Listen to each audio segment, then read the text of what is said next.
Oh my god, oh, they're on the camera. Wow. You can thank the Oakland Center. I should probably do this webcam. That's really. I want to see.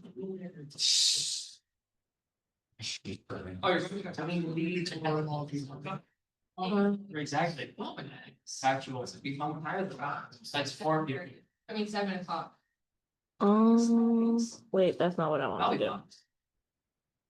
I don't know if you don't figure words. Marcus, just as a reminder, what is quorum? The number of people we need to have to hear business. No, like what number do we have to have? How 15. Excuse me. We're looking pretty good. It's like the number of I mean, I think I might have just responded a bit late. 5, 6, 10. my phone might be. Sometimes my phone needs responses. Oh, I just didn't send my message. Okay, Amazing. Oh, yeah, sorry. I'm doing nothing. I'm literally free. I think screw this. Do you want me to send out the secret ballot from the OUSC account, or did you? don't do it yet. I know that Yeah, I'm still a secret ballot. from. I do it from there because I'm also gonna have to present the budgets or it takes us like 30 people. So I can do it. Like the. So do we need to switch seats Did at some point? At some point, yes, after the I was trying to figure out. judiciary should. Wow. You can introduce the policy. Sit alone. Right. I would just leave. Sit alone. Or- Exists. I can't. So it's like, where is it all? Oh, I'm sorry. We're gonna have a sign of seating. Come squat. Right now, just sit where you want. It doesn't matter. Where is? It's not that.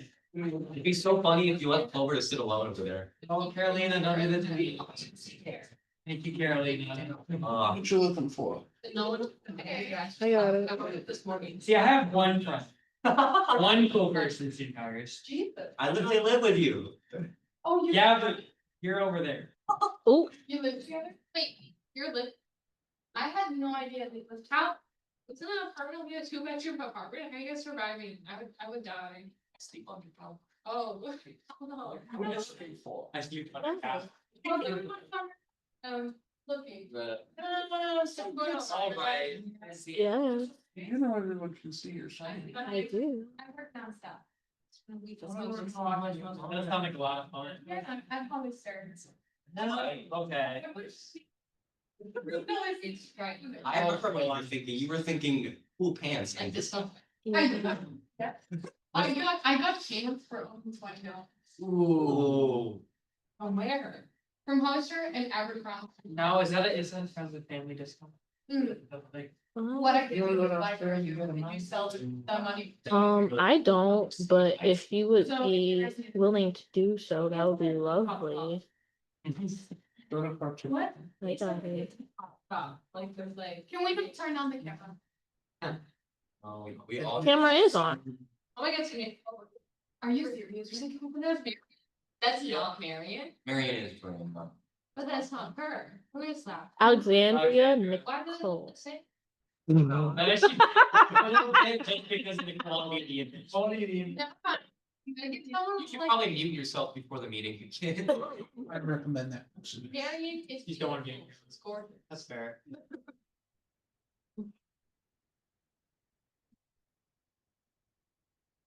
Okay.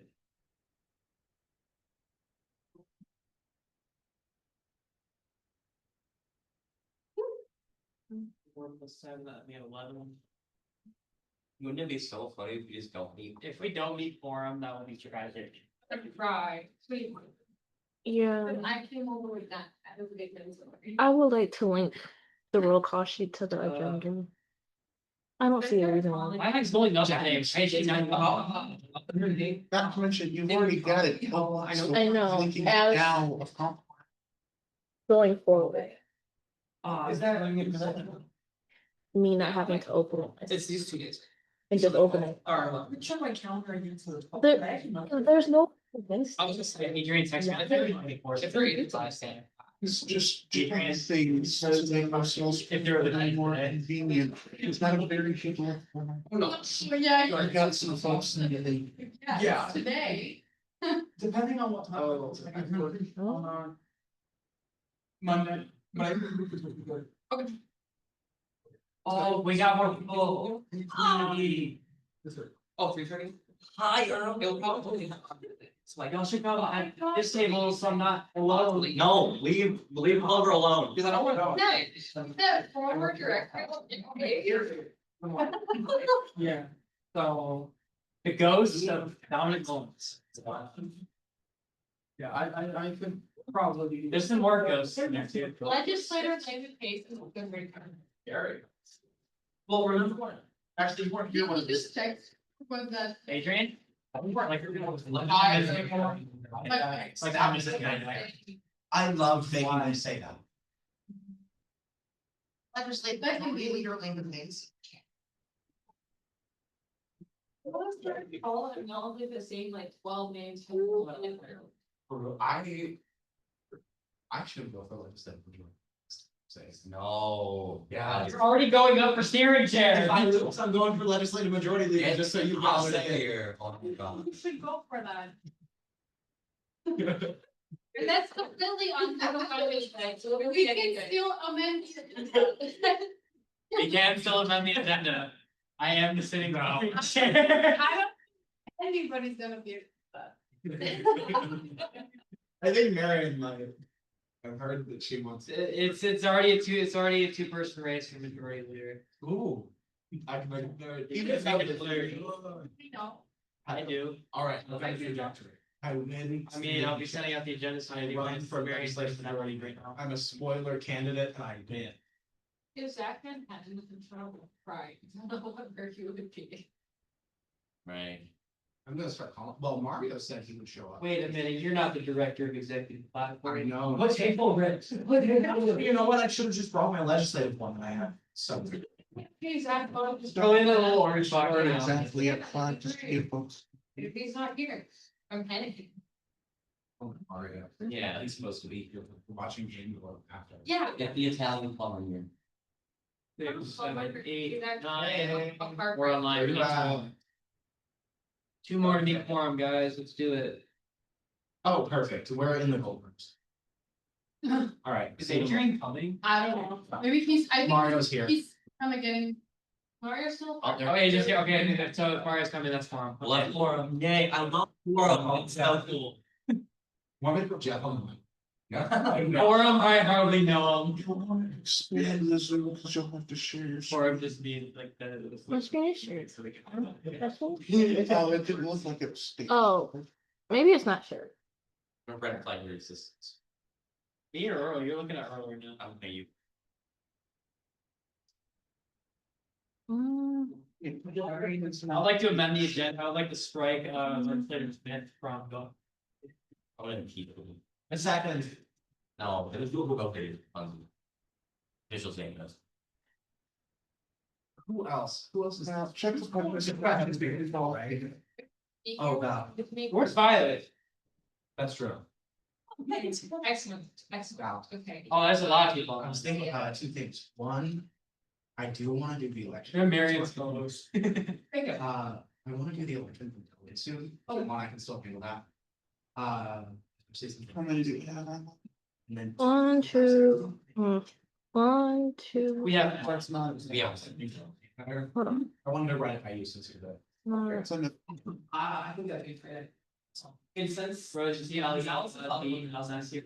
Did see that. Bring them to love you, We can leave it there. 1, The 2, only 3, thing was I will use 4, 5, 6. 3 seasons now. It has fun in it. So good. He's always second best. What do that? Third. Run it by Allison, Good idea. and if Allison wants to run it, Allison can run it, if Allison doesn't want to run it, so far. Speaking of ours, I also need to definitely, that's. 4, Because- 3, 4, Last night at, It's just, 5, 6. Yes, No, no. okay. You can just say, look, I'm shortening SE. Oh, I guess there's 10. I love having. Does the 10 include us, the host? And the note taker. So then there's 8. Been like 4 years ago. Where's the note taker? All, actually, I could have to be later. Well, but like focus groups, you think it's gonna have. You bring right. 4 years ago. Yeah. How would be cool, but I don't remember. Mario. I would love. Oh my gosh. I'm that was similar. Yeah, it is. Best. Early, early. I think we have no ability on there. I'm not dragging it down. It's nothing, actually, it's complicated. Oh, okay, I can do that. I feel so lucky. I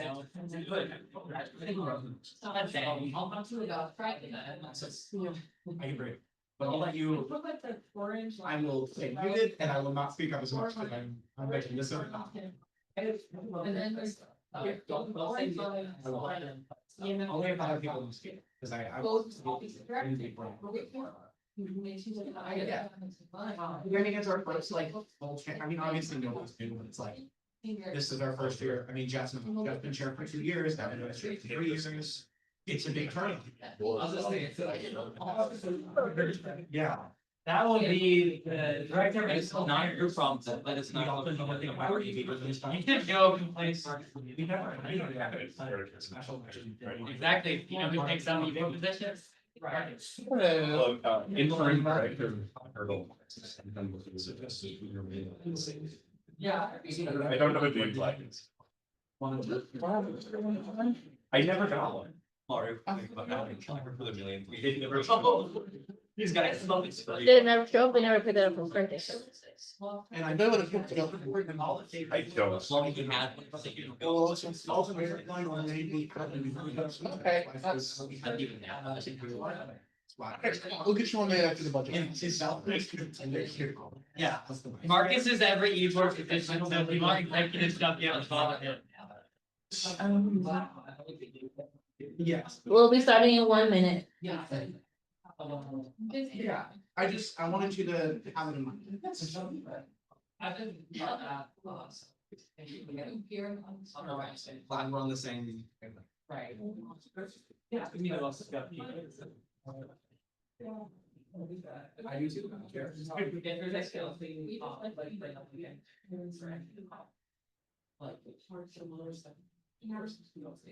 Mackenzie.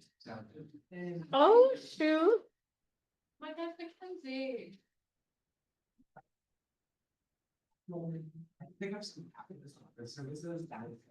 Yeah. See, Rose, I've done more percent. It's the. Do you want to go get? Actually, yeah. I kind of really. After, I really want to. Matthews and meeting room, oh, we have like. It's way more. Hey Marcus, do you know if we still have Skype access to the office or if that got reset? You should, if you, I sent them a whole list of people to do so you should have swipe access. Cause I was gonna come by later this week, but I didn't wanna come by and it's like, sorry, it's locked. Today's stuff. Also, the petition is officially with the committee now. We're in the final steps of getting registered for that class. I can talk to Jen if you need me to. I recommend it if you'd like to be paid. I will, and I'll explain it to you, because it literally just, because it's now a month and a half out from when the payment was officially due. If I register for one class, I gotta pay for that before I can register for another. So it's like I might as well just wait until I can register for both and register for them. Talk with her and y'all. Yeah, I can do that. Just wanted you to be mine. All right, so I will start calling this meeting to order at 5:06 p.m. I like that. Yeah. Now we'll be going into a roll call. Let me see. I don't think I am. Yes. How does it? You have to drag that part down. Yeah.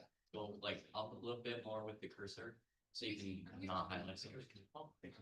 What? Yeah, there you go. I don't think. There you Let me know if you're present or present and voting. Point of information. Yep. Yes, I recognize. All right. Hi, everybody. I'm here to annoy everybody, including the new people mostly. So you see up there, you're going to do roll call. We're gonna go for present and voting or present. The difference between the two, present and voting, you will have to vote one way or the other. So you have to vote yay or nay on all things. Present, you have the option to abstain should you want to. That's the only difference. Just thought I should make that clear for everybody to know.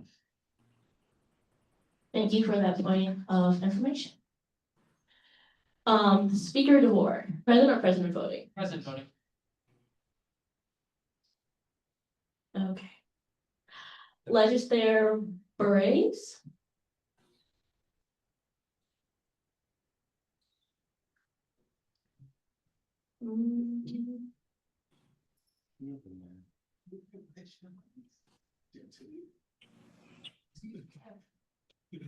All right. I will come back. I'm gonna just. Legislator Bromer?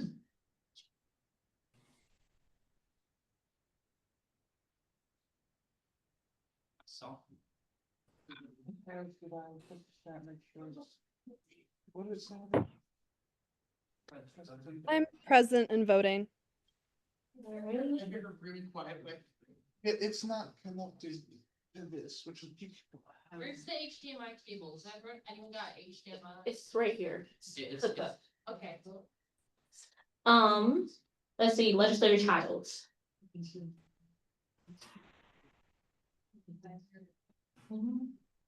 No.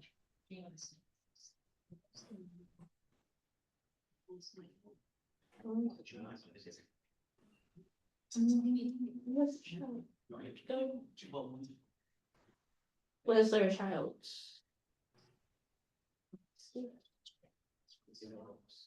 Yes. Legislator Ricky.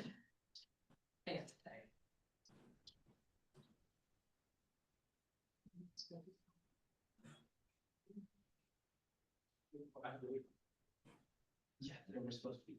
Okay.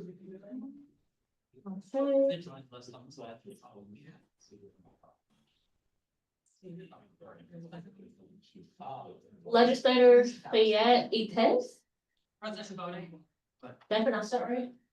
Fayette, it's it. So Fayette, Fayette it's it. Ites. Yes. Fayette Ites. And you said president voting. Legislator Evazov. Evazov.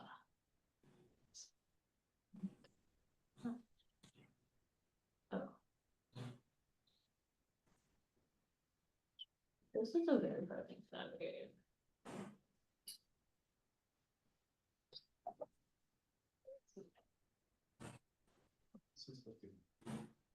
You know what? Okay, this one I'm gonna do. Give me 1 second.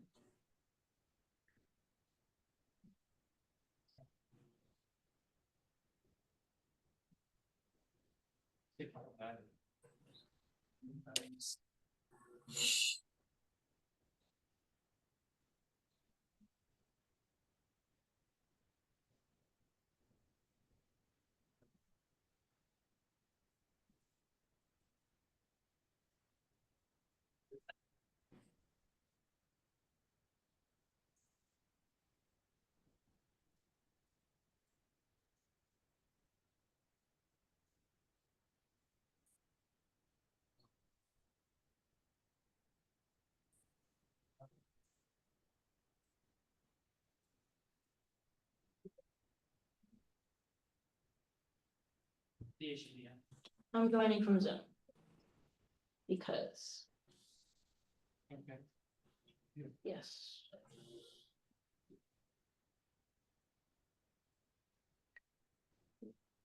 There we go. Which one? Recording in progress. All right, this is lovely. All right. Legislator Lehman Pace. Present. Legislator Lunger, Present. Legislator Maku, Present. Legislator Markowitz, Present. Legislator Martino, Legislator Mays, Present. Legislator Maison, Present. Legislator Nicole, Present. Legislator Obra, Present. Legislator Prishandario.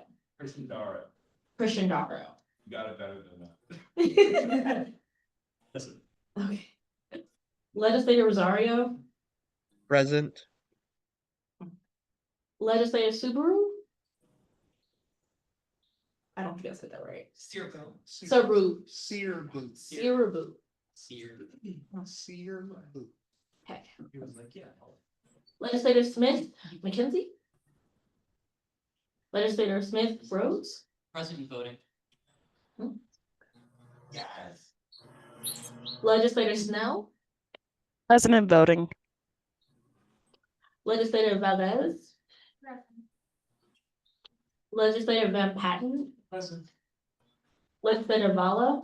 Vela. Present. Vela. Present. Bella. Bella. Bella. Bella.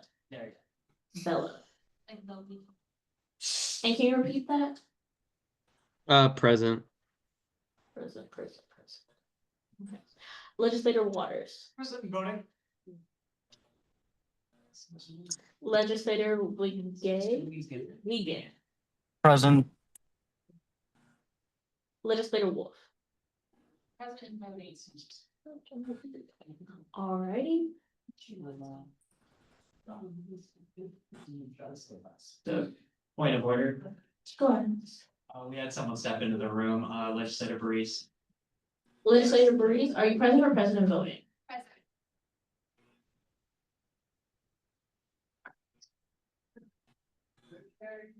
Yes, we can.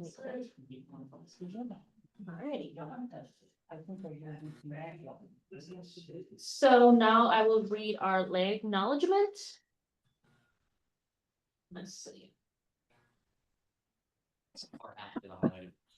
Yes, we recognize the wrong done to those forcibly removed from their homelands and commit to fostering an environment of inclusion that is responsive to the needs of the First Peoples through our words, policies, and actions.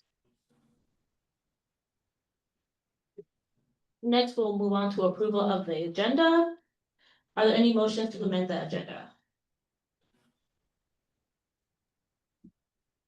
Seeing none, I will go into a voice vote to approve the agenda. Are there any yays?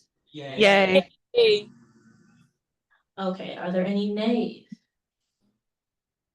All right, the agenda has passed.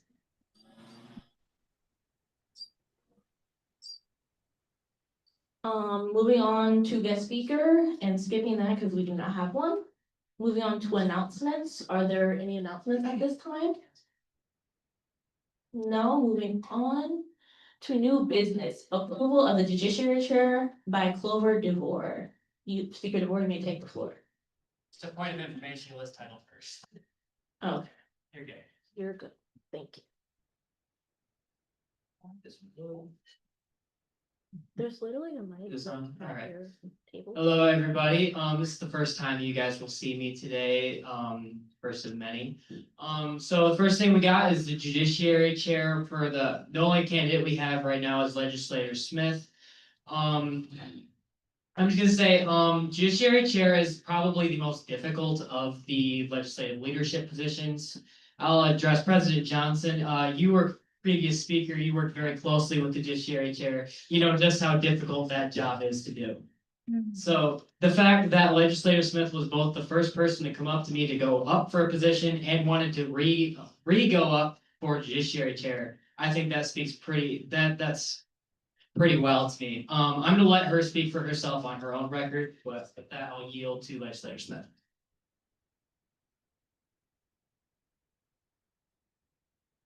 Lighthouse is weird out of the way. Can everyone online hear me all right? Yeah. Yes. Cool. I can't hear you y'all very well. That's because of sound issues in the room. Hello, everyone. I just wanted to say welcome everyone to this new term. New terms are always super, super exciting. This is my third term in Student Congress, and I'm very excited to continue the work I've done for the past year as Judiciary Chair. I'm going to keep this pretty brief because there's no reason for it to be not brief.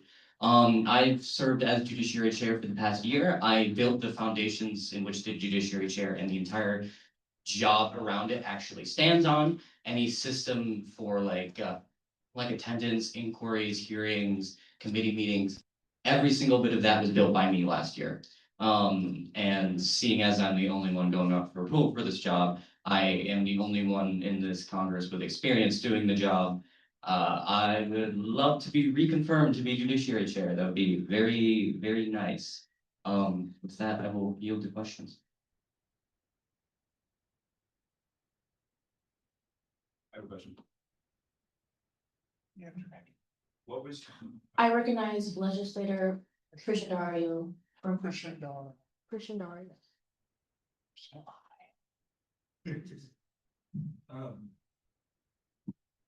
So Legislator Smith, what was the most challenging thing you did as chair in the past? That is a very good question. I think the most challenging, I would say, is going through our various sets of bylaws in our constitution, finding all the errors in them and trying to fix them, knowing full well that there is no way I could ever actually make it 100% perfect, and trying to interpret the bylaws for people and interpret it in a way that actually makes sense in accordance with other contexts within other parts of our bylaws. That's something that happens very often is people think one thing about our bylaws, they think one thing is true, but actually within the context of another part of the bylaws, it's a bit different. And so being the person to try and memorize every single bit of that and really be the master of how to interpret everything in it correctly, that was probably the hardest for me. And there's never been a point where I've sat down and told myself, yeah, I know this well enough. I don't need to learn anything new. I reread the bylaws all of the time, and I constantly learn more and interpret things ever so slightly differently. And I don't think there's a way anyone could 100% understand them. So that has definitely been the hardest part of my job. I recognize legislator Lehman Pace.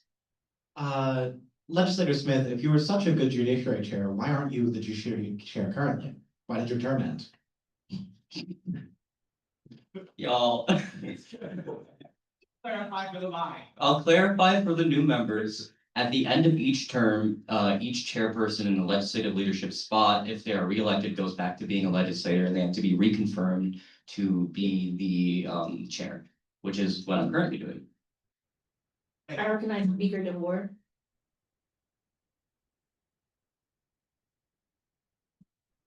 All right, a little bit more serious of a question, not trying to diss legislator Lehman Pace over there. I was wondering if should you get reelected to a second term as Judiciary Chair, is there anything you would like to do in the job differently than you did in your first term? Absolutely. So just briefly looking at it as I have at the very beginning of this term, I've been looking at a lot of the internal systems I use to keep track of attendance, looking at systems I've used for hearings and committee meetings in the past, and looking at ways we can really properly make things more efficient, remove as much red tape as possible, and be more open.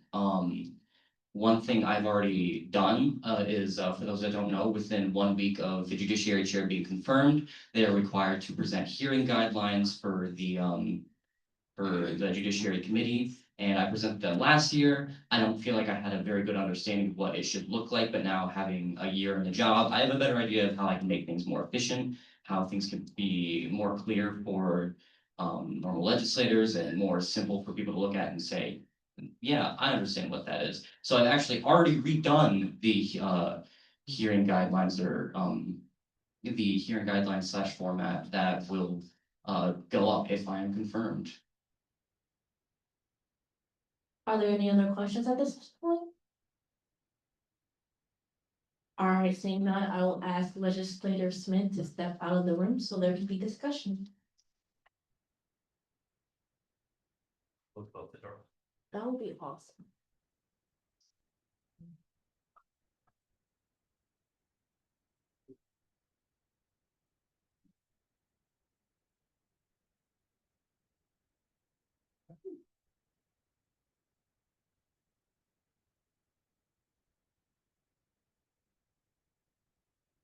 All right, is there any discussion at this point? I recognize legislator Waters. You don't have the mic, so.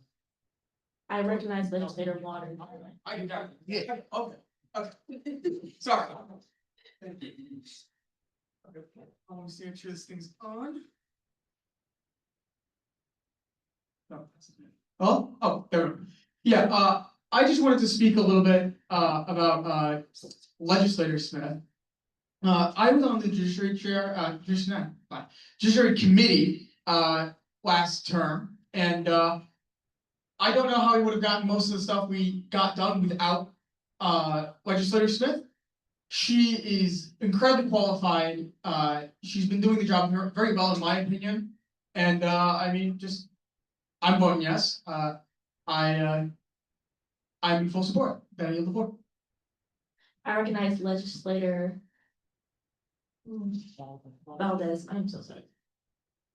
I'm here. I was gonna say the same exact thing, Okay. I was gonna say the same exact thing. I think Rose is very qualified and I couldn't think of anyone better for this job. All right, With that, I yield the floor. thank you. Legislator Ivezov, since you came in, are you present or president voting? No.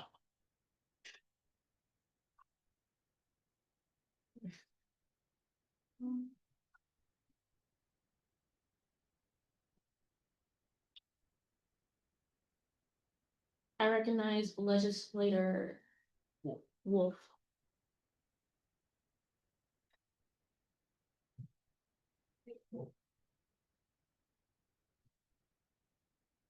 Sorry. Okay, great. Hello. I don't agree with how like Rose always, I mean, legislator Smith like always goes about her job and you know, I could imagine, you know, seeing things run differently. Something I really appreciate about Rose is she often anticipates any confusion regarding language of any bills or bylaws or clauses in the Constitution, and while she's presenting, she will clarify. And I really appreciate how she anticipates confusion and, you know, nips that in the bud so we can get through discussion without having to answer unnecessary questions. Alrighty, seeing two people in the chat, I recognize legislator Lunger. Legislator Smith did an excellent job as judiciary chair last administration. She drafted judiciary reports. She created judiciary meetings. She kept track of all the absences. And she had a large judiciary committee. I think she'd be excellent as judiciary chair for this term. With that, I yield the floor. And with that, I recognize legislator Snell. Hi. I recognize that I was not in Congress last term, so I cannot speak to how well or not so well Legislator Smith did. I was just wondering, for the people who were here last term, while I've heard a lot of the good that she has done, and that does deserve to be recognized, I feel like we also need a holistic view. So was there anything that Legislator Smith could have done better on that needs to be brought to the attention of the floor? With that, I yield. I recognize legislator Linda Pace. I do want, let me turn it on first. I do want to preface by saying that I will be a yes and confirming future chairperson Smith. But one point I want to bring up just to address legislator Snell's point about like what were maybe some of the drawbacks last term? Was I know one issue that Rose had, and frankly, this was an issue of the Congress as a whole, was that a lot of the people on the Judiciary Committee were friends or people that knew Rose outside of Congress, but that was largely just because those were the people that were active in Congress. There were not quite as many people who weren't friends or associates of Legislator Smith who both wanted to be involved in the Judiciary Committee and were active in Congress. So I would like to see, especially since there is a bunch of new faces this time around, I'd like to see a little bit more outreach to those people, and I think that there will be. I don't think that it was an intentional thing on Chairperson Smith's Chairperson Smith. I think that it was just a matter of fact thing. Additionally, I know there were some issues where, and this wasn't Chairperson Smith's fault, but a lot of grievances were withdrawn. And I would like to see maybe a little bit more of a push to reach out to the people who maybe felt like they had to withdraw their grievances. But I have full confidence that Chairperson Smith will do that. But I just mainly wanted to answer Legislator Snell's point. Thank you. I recognize Legislator Ben Wolf. Oh, Legislator Wolf. Yes, I can concur with the legislative committee. Many of them had close associations with Rose. Not only personal, but also in terms of student of org affiliation. I've already heard prospective Chairman Smith speaking of, like putting out feelers for people, like unknown to her, to see if there's any prospective members of the committee that, like are fresh faced and, people have high opinions of their conduct and ethics. So I think she is ready, like she's ready to, like put together a committee that is even stronger than in the past. And an additional thing that I think many people critique her on is her like very long winding kind of all-purpose bills in terms of amending and improving the bylaws and constitution, which I think everyone can say drawbacks and criticism and see ways in which it can be done better. But at the end of the day, Rose was the one stepping up to do it. So I think, the criticism not be taken too seriously when no one else was, doing such work. I yield. I recognize Legislator Snell. Thank you. So then just speaking to Legislator Lehman Pace, apologies if I mispronounced that. You mentioned that a lot of apologies, I yield. I completely lost my train of thought. So sorry about that. I recognize Speaker DeVore.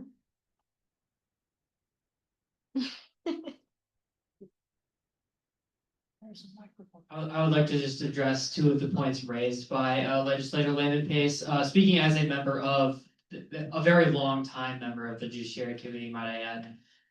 It was only a month. She spent a very long time trying to put together that committee, had a full committee at times, and it ended up just like falling apart very quickly. She didn't have one until I joined the Judiciary Committee, probably like 2 months remaining in the term. So it was not for lack of trying that she didn't have a very, I guess, diverse Judiciary Committee, although I would agree with the point that, hey, maybe just gotta get some new faces in there. Also addressing the point about withdrawing grievances, it was a policy of the Judiciary Committee to work on things ahead of time before having to like make it to a grievance hearing or anything until like trying to prevent having to take action against somebody, just because sometimes that's not really necessary. Sometimes you can just talk it out. So that was just a personal policy of the Judiciary Committee last year, and that's why a lot of them were withdrawn and dropped. I'm just gonna speak and say, yeah, I'm voting yay. I think her record speaks for herself, and yeah, with that, I yield the floor. Going to read a comment from Legislator Snell. That's what I wanted to ask after. Thank you, Speaker DeVore. I recognize President Johnson. Something I will say, because I dealt with it too, is when it comes to the people that were put onto the Judiciary Committee, something that was also, and to credit Legislator Smith, is that she could only put people on the Judiciary Committee when they told her they wanted to go on the Judiciary Committee. So I cannot fault her if there wasn't much interest in joining amongst the general membership, if the only people who wanted to do so happen to have an outside correlation with her. I will not fault her for that because even I tried to get my committee filled at the time, and it is not easy, so I will offer her credit for that much. I will yield the floor. I recognize legislator Bremer. I just wanted to echo some of the sentiments that were made about issues with engagement for the Judiciary Committee. Part of the role that I took on within last term was specifically to help Legislator Smith find members for the committee. And it was truly a very strenuous process that, was none of her fault. It was just struggling to find people that, were able to stick around and continue their membership on the committee. But aside from that, I just wanted to reiterate some of the other sentiments I heard about how well she filled the judiciary chair position previously. In my personal experience, I would say that she went above and beyond and even brought back some of the things for judiciary chair that had not been seen within Student Congress for a good number of years. So for that reason, I will be voting yes on her approval. I recognize legislator Lafayette. No. Fayette. Fayette. I'm gonna write it down. That's so silent. That's the song. Fayette. Is the thing on? Fayette. Fayette. Yes, it's on. Fayette. You're good, Beth. Alright, So I just wanted to say, while I wasn't in Congress last year and I didn't know Rose too well, I was still updated about what was happening in the legislature and the work that Rose was doing. It's only until recently that I have begun to speak with legislator Rose Smith. But I can't think of anybody in this legislature that would be more fit and apt to this position. And from talking to her recently,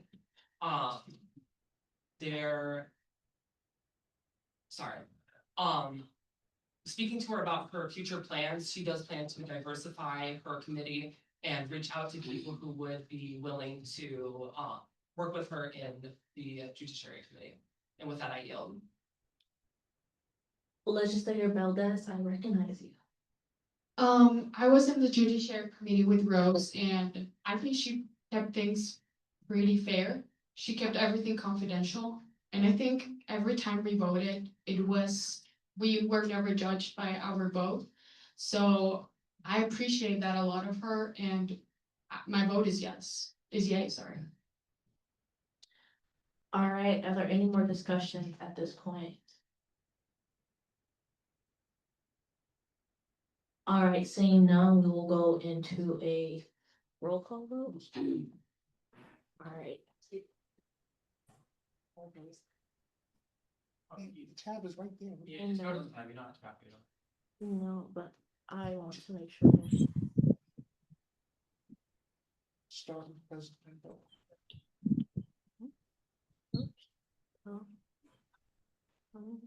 Oh, that's why. They didn't press it right. Okay.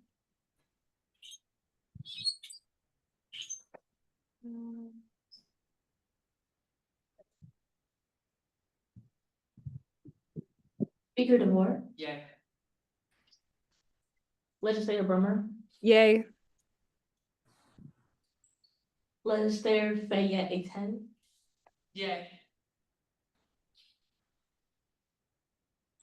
Legislator Snail,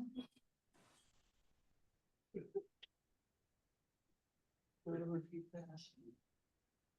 why? You call me just your snails. Snell, Legislator Snell. Yay, yay. Oh, there it is. Sorry. No, you're fine. Legislator Beres, Yay. Legislator Evazov, Yeah. Evazov. Yay, I said yeah. You keep saying nay. Legislator Layman Pace, Yay. maybe.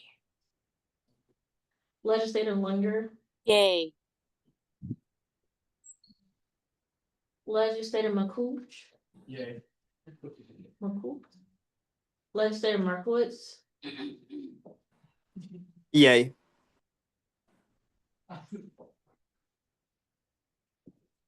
Legislator Martino, Yay. Legislator Mays, Yay. Legislator Mason,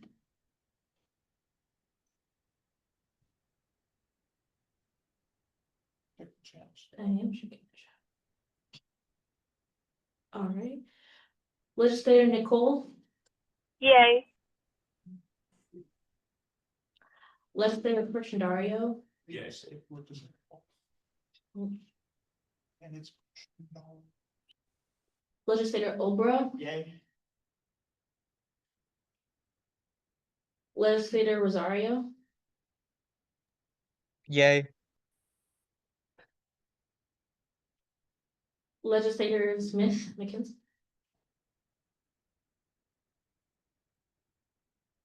Legislator Valdez, Yay.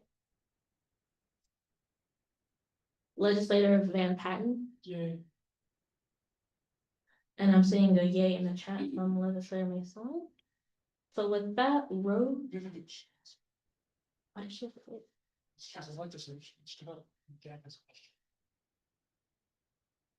Yes, no. Okay, Legislator Smith, how do you vote on your approval? A.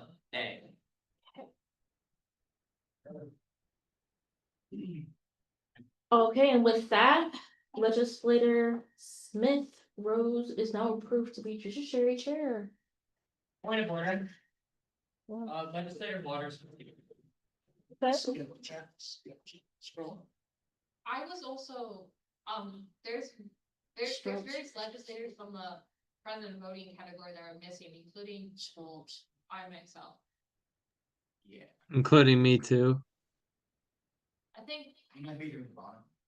Where's the bottom? You're in March.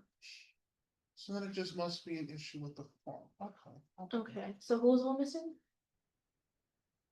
Water. Raise your hand or placard. If you want me to, I can check the form after. I know that- Yeah, go scroll down to the vote and manually put their names in under president vote. I think it was Valens. So right under. Mm-hmm. Water. That's a bit much. Too long.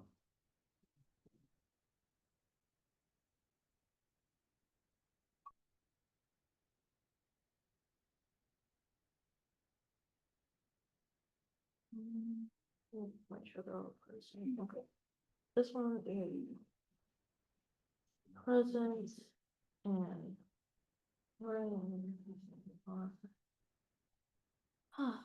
let's see. Leave.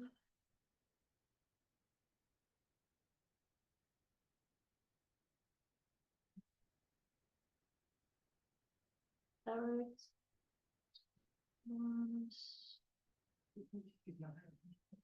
Which one? Oh, I'm totally okay.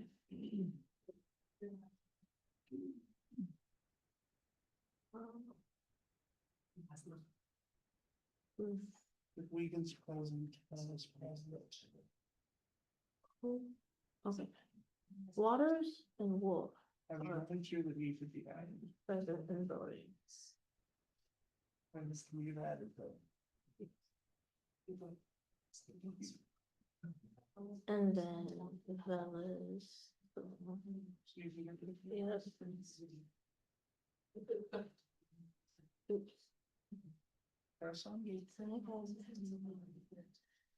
it goes. Should we use reasons?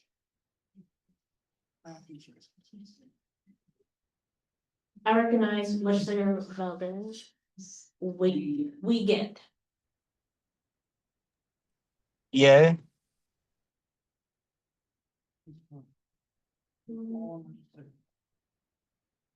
Legislator Vella, Yay. Legislator Waters Yay. and Legislator Wolf. Yay. Alrighty. It is passed. Congratulations, Judiciary Chair Smith.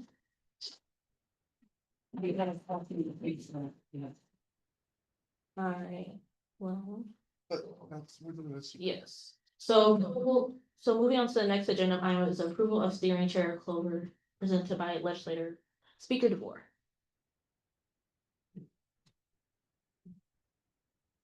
Did you want to? All right, second time you guys get to see me. All right, so this approval, we actually get 2 people, so yippee, we got some friendly competition going on. So we have Carolina or Legislator Valdez going up, and we have Legislator Landon Pace both coming up. I'm gonna let them both speak for themselves, and with that, I will yield to Legislator Valdez.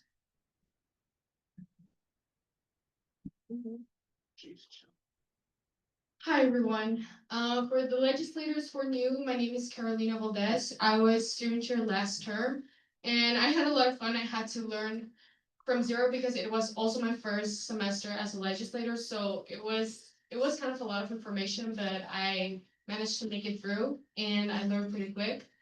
So it was really fun to be steering chair, but one thing that I'd like to improve going forward is setting a firm deadline for when items can be added to the agenda. Ideally, like at least one day before the meeting, because in the past, we've had people add things to the agenda 5 minutes before, and that has not given a chance to some legislators to read through the bills and to process them and to make an informed decision. And I think that's one of the reasons why a lot of people abstain or are not sure of what to vote on.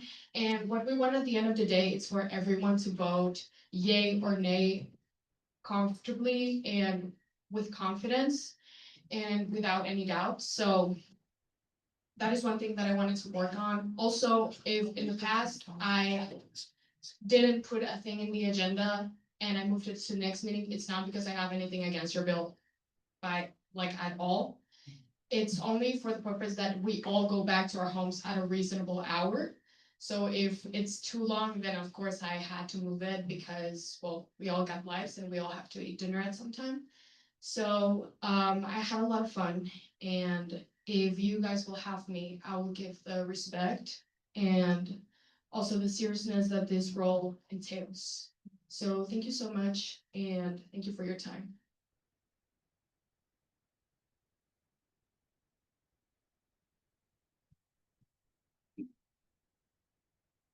I just wanted to say that I think Legislator Valdez gave a fantastic speech, and she served a great term as the steering chair last year. But I think that I would also be I think no matter who wins in this race, it's 2 good candidates. That being said, I would like to plead my case to you to be the steering chair. Actually, I should probably back up from the mic. It's a little loud. I already project a lot. So, as many of you are aware, this is my last term in the Congress. I'm in my 4th elected term to student Congress. I'm just here for the summer. But that being said, there are some things that I want to do to build up the role of steering chair. Steering chair is responsible for being one of the people that picks the times for the meetings. That being said, last year we had an issue with attendance where people would leave an hour in, hour and a half in. And frankly, that's unacceptable. If you look at the congressional record, there are meetings that went on 3-4 hours. And I'm not saying every meeting should be that long, but we shouldn't have quorum issues an hour and a half into a meeting that's scheduled for 2 hours.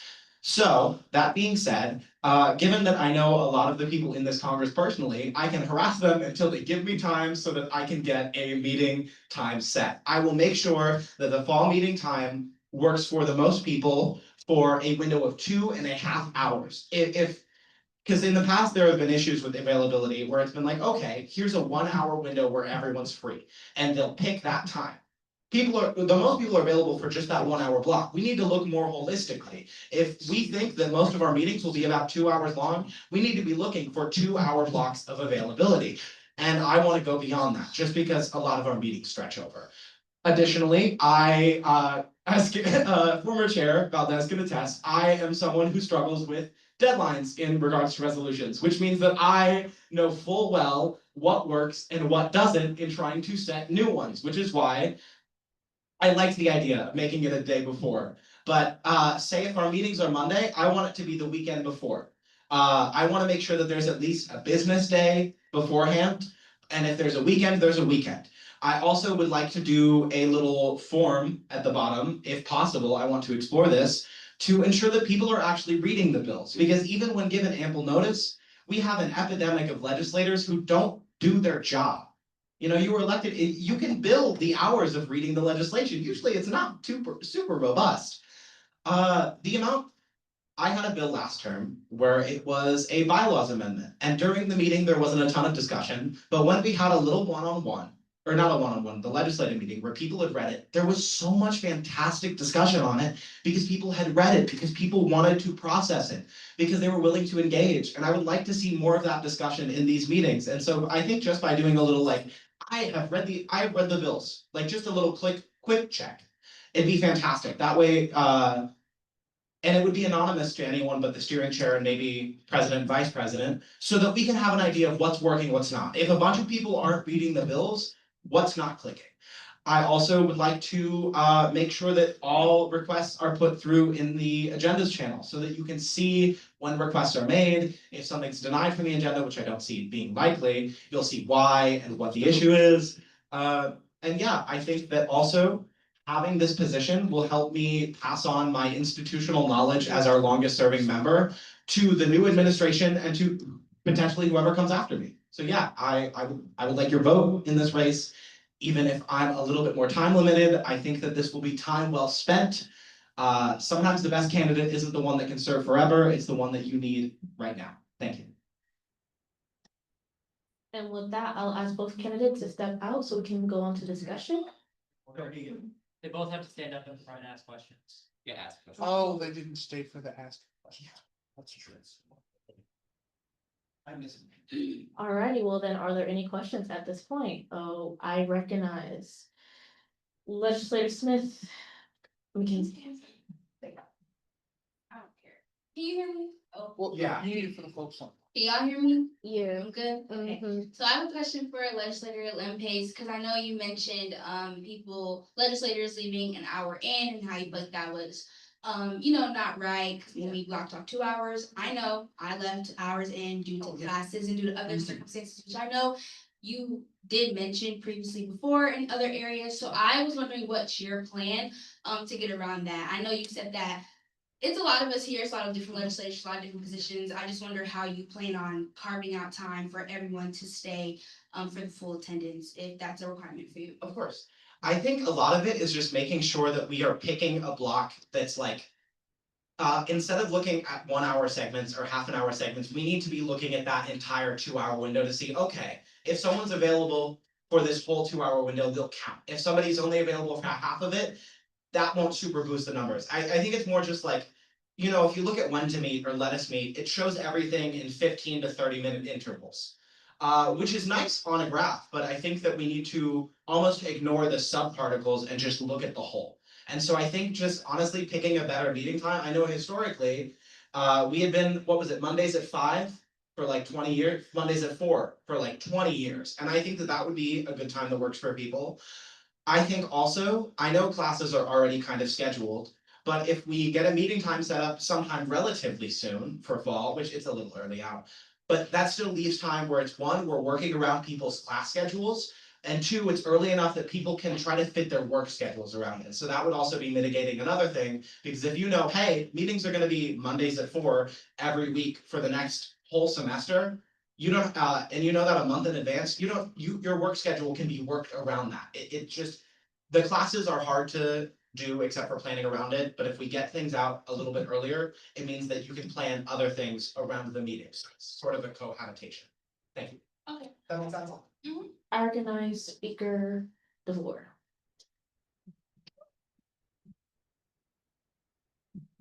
All right, I was about to ask about the same question Legislator Smith just asked to Legislator Valdez. What is your plan to get around the loss of quorum that we were experiencing towards the end of last term? Because as we kind of saw for some of those meetings, it was a little bit of a problem. I don't think we should be at the end of some meetings, trying to scramble to call people back into the room so we can vote on things. So yeah, what is your plan to get around that issue? Absolutely. I think we should all have that in mind. When it comes to finding a time where everyone is available, it's a bit difficult because we all got lives and we all have schoolwork and stuff to do. So I would ask a long time before. Most of us have already scheduled our classes for the fall or the winter semester. So I would ask like maybe 3 or a month before, just to know what's your availability, work with a time where you're all available, or at least be available online. Because a lot of people have classes at certain times. This is one of the reasons why I want to work on getting bills at least 2 days or 1 day before, because when we make the agenda too long, a lot of people don't stay. They have to leave and they have to go home, or they have to go to a shift to another job, because we all have other jobs. Well, most of us do. So yeah, that's what I want to work on, and how to make this thing about the quorum better, because we have experienced a lot of bills that could not have been passed in a meeting because of a loss of quorum. Alrighty, I recognize Legislator Markowitz.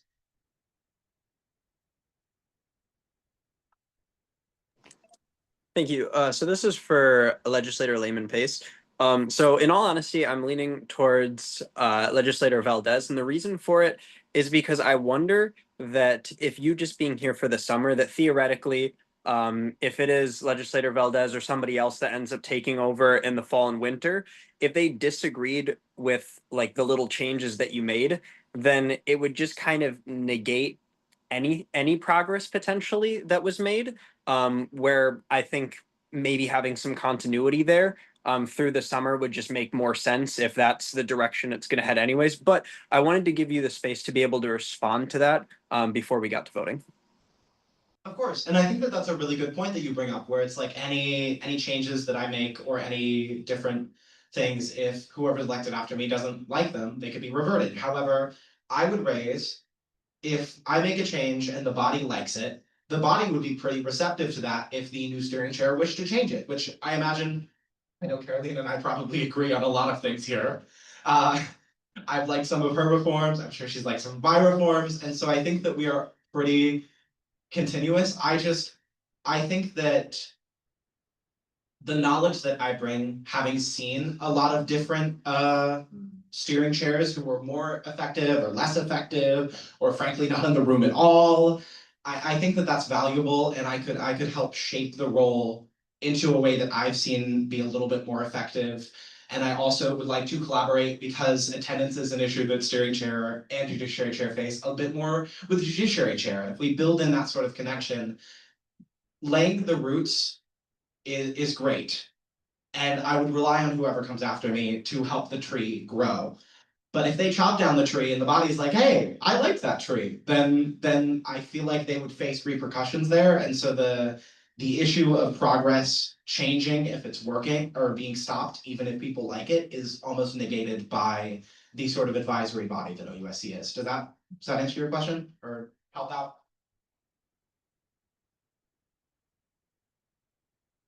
Yes, thank you.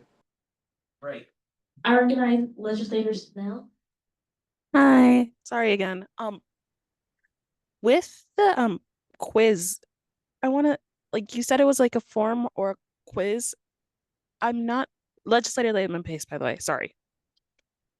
I don't understand how that would go into practice. Like, how would that check for reading and in turn inspire more discussion within OUSC discussion time? Honestly, it would literally just be a little checkbox, which I know you can lie about and say, yeah, I read it when you didn't. But I think that, I know for me at least, I know when I have some kind of accountability like that, I'm more likely to do something. And I think that a lot of people are like that. If they know, hey, I've got to like swear that I read the documents this week just with a little check mark on a Google form, and nobody's going to get in trouble for it. It's not like a punishment thing. If you don't send it in, we just know, hey, people didn't read the documents as much this week. What's the issue? It's more of like a feedback based thing. So if there's like a week where it's like, hey, we didn't get the documents out as much, and it's like, oh, well, we got the agenda out a little later. Oh, the agenda was really packed. It's just sort of for data tracking points, really. It's not anything, it would just be a Google form with probably a single check mark and maybe a box for optional text. That's all. Thank you. Legislator Maku, I recognize. Maku. Just two quick clarification questions for Legislator Valdez. Perfect. So firstly, Legislator Lehman Pace mentioned that he would probably have the deadline around like one business day in advance, which could be actually 3 days. Yeah, Would you be willing to be as strict as that and also say 1 business day? absolutely, yes. And then also, would you be willing to be even more strict than that? Because me personally, I was gonna ask you two after. Me personally, I prefer a more strict deadline, like at least 3 days in advance, regardless of whether or not it's the weekend, just so I have time to read it, because sometimes I might have a night class or something. So that's my point. That's what I've been striving for even the last semester, but most of the times the agenda would be amended during the meetings, and that's when they added, and then I have no control over that. That's more the legislature. So yes, of course I would be strict. I've been trying to be strict for the whole semester, and I'm sorry, guys, if you get mad at me for not adding things to the agenda, I'm so sorry, but I do have to move them because we have seen this countless of times. A lot of people vote and they don't know what the bill is even about. So yes, I would be very strict if it's in business days, because this time we had Mondays, and there would be a lot of issues in having the reports ready for the agenda. I cannot send the agenda without the reports. So the reports would be like, they would send those to me like on the weekends, and then you guys wouldn't have time. So I want to change that too. So I will be more strict with the new director of internal affairs, because they were very flexible, but they were not very timely. So yeah, of course, I would do it in business day. So right now we have Wednesday, so that means I would send it on Monday or on Friday. I'm striving for Friday. Thank you. And then same question to Legislator Lehman Pace. Would you be willing to be even more than strict or more strict than the 1 business day? Absolutely. That was mainly a minimum. And I agree with the idea of Friday for a Wednesday meeting. I think that that's effective because we work on things during the week, and usually, you report it afterwards. And so I think having the agenda out Friday would give people a solid chance to look it over. If it's a particularly light week, maybe a Monday if need be. If it's like there's one thing on the agenda, that's not as big of a deal. But I think in general, having that extra time to read it is a good thing. Additionally, I also when it comes to amending the agenda, I love amending the agenda. I think that sometimes you have a bill and it's really important to get it passed and you didn't necessarily have it in the deadline.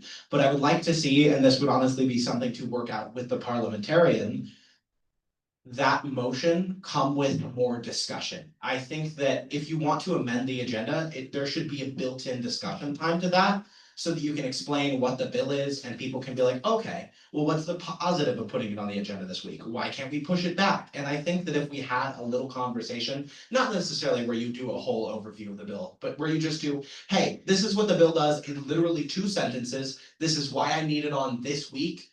And here's the potential repercussions if it waits, and then you get a question or two in. I think that could be a good way to sort of work through the amended agenda. And it makes people, I know there were definitely some bills where it was like, okay, I really did need to put this through this week and I neglected to send it earlier. But there were some bills where it's like, okay, this could have waited. And if I knew that I had to do that little question and answer period, I would have maybe been a bit more hesitant. So I think that could be a potential way to work through that, but that would require working with parliamentarian. Thank you. Thank you. I recognize Legislator Brunner. This question is directed towards both Legislator Valdez and Legislator Lehman Pace. Legislator Lehman Pace, I know you touched on it briefly, but I was wondering if either of you have any more in-depth ideas on how you might plan to work with this administration to ensure that, all legislature members are properly reviewing all of the materials on the agenda prior to the meetings in order to decrease that discussion time. Well, one of the ideas that, I was in one of the legislature meeting before the term ended, and a lot of the ideas that the legislature brought up were, where we open like a panel where we discuss every single, bill, a little bit about it, just so that you have an idea. Not in the general body meeting, but like, it's aside from that, just so you know what they're all about, just so you know if you have any questions or add-ons or suggestions for the bill. The person who's writing it, they take that into account and say, hey, you know what, this is a good idea, I should add that, or hey, you know what, you're right, I should delete this. So that is one of the initiatives that I have on working with this administration to ensure that the legislatures are participating, they're reading the bills, and they have an informed decision about every single bill or resolution that is presented in the general body meetings. Unsurprisingly, I agree a lot with what Legislator Valdez said. I think a big issue is that even though on paper the legislature meetings are as required as the general body meetings, they aren't treated as such. You know, I mean, there were legislature meetings where we had more directors attending than legislators, and I don't think that that's acceptable. And because, I mean, over the summer, we have meetings every other week. And if the legislator meetings are at the same time as the meeting on the opposite week, or just another time that works for people, there's no excuse to not show up. It should really be treated the same as a general body meeting, because it's sort of, that's our opportunity to talk and workshop bills. And I think we would see a more productive legislature if we saw more people going to those. And I'm not trying to sit here and be a school marm and do attendance. But part of the element there is on having people show up for the student body and show up for the work that they were elected to do. And I think that by carving out part of the legislative meeting, be like, hey, does anyone have any notes on this resolution or this bill? And here's a quick overview. Please read it on your own time. I think just drumming up attendance for that could be monumental in making these meetings honestly shorter, because we could have discussion hashed out beforehand. Thank you. I recognize Legislator Snell. Hi, two quick things. First of all, for both legislators Valdez and Layman Pace, is there anything that has been said by the other that you would consider implementing? And then second of all, point of information, what is a legislator meeting for our new legislators? Oh, with that I yield. Thank you. I agree with almost everything in Camille's that said. I think we are in the same page here. We agree with both ideas. So if it happens that Ethan is not elected, I would still implement these because these are very good ideas and they're fresh. And I mean, we can try this out. Why not? Also, a legislature meeting, it's every 2 weeks. We discuss the initiatives or ideas or points that we would like to see so that we can improve the student body's life on campus, or anything that we could give out, any free resources that we could give them. So it's kind of like we just discuss about how we can improve all of these. You will see that when you're, well, in the term. And I agree with Legislator Valdez. There's almost nothing that has been said that I don't agree with. I think both of us saw how the last term went. I was a bit of a troublemaker with getting my agenda with my bills and resolutions in on time, and I saw how that impacted things, and I have ideas of how to work it to go forward. And Legislator Valdez saw that as steering chair and has ideas of how to work on that and go forward. I think it's just up to like minute the ways that we would implement change would be slightly different, but I think we, and by extension, a lot of the returning members of Student Congress have similar ideas of how to adjust the meetings. I think a lot of it is pretty common sense. And yeah, the legislature meetings, like Legislator Valdez said, they happen every other week or so. They are supposed to be as mandatory as the Gen Body meetings, and it's just meant to be a space where we can discuss our initiatives and the legislature can actually meet and talk to each other professionally, because we have a lot of those conversations in the office, but it's nice to have a specific time to facilitate that discussion. Thank you.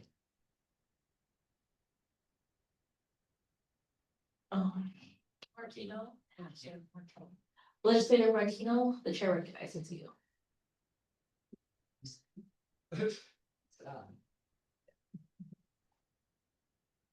This is a question for both of you. What, we've heard you're very similar in your opinions, but what are the differences? Because that's honestly what we're gonna have to vote on. And on top of that, actually, I'll let you answer that first. Oh, you're welcome. I'd like to. I guess for me, one big thing that I pitch is that I have a personal connection to a lot of legislators. And I think that I can weaponize that to make sure that things are responded to and protocols followed. Because if I have your phone number and I can text you, or I know where you'll be on campus, I can hunt you down. But like not in a mean way, but like I can enact results. And again, I have no stake in how things go in the fall. I'm able to step aside because I know that I won't be here, and I want to lay a foundation for a Congress that I have enjoyed so much.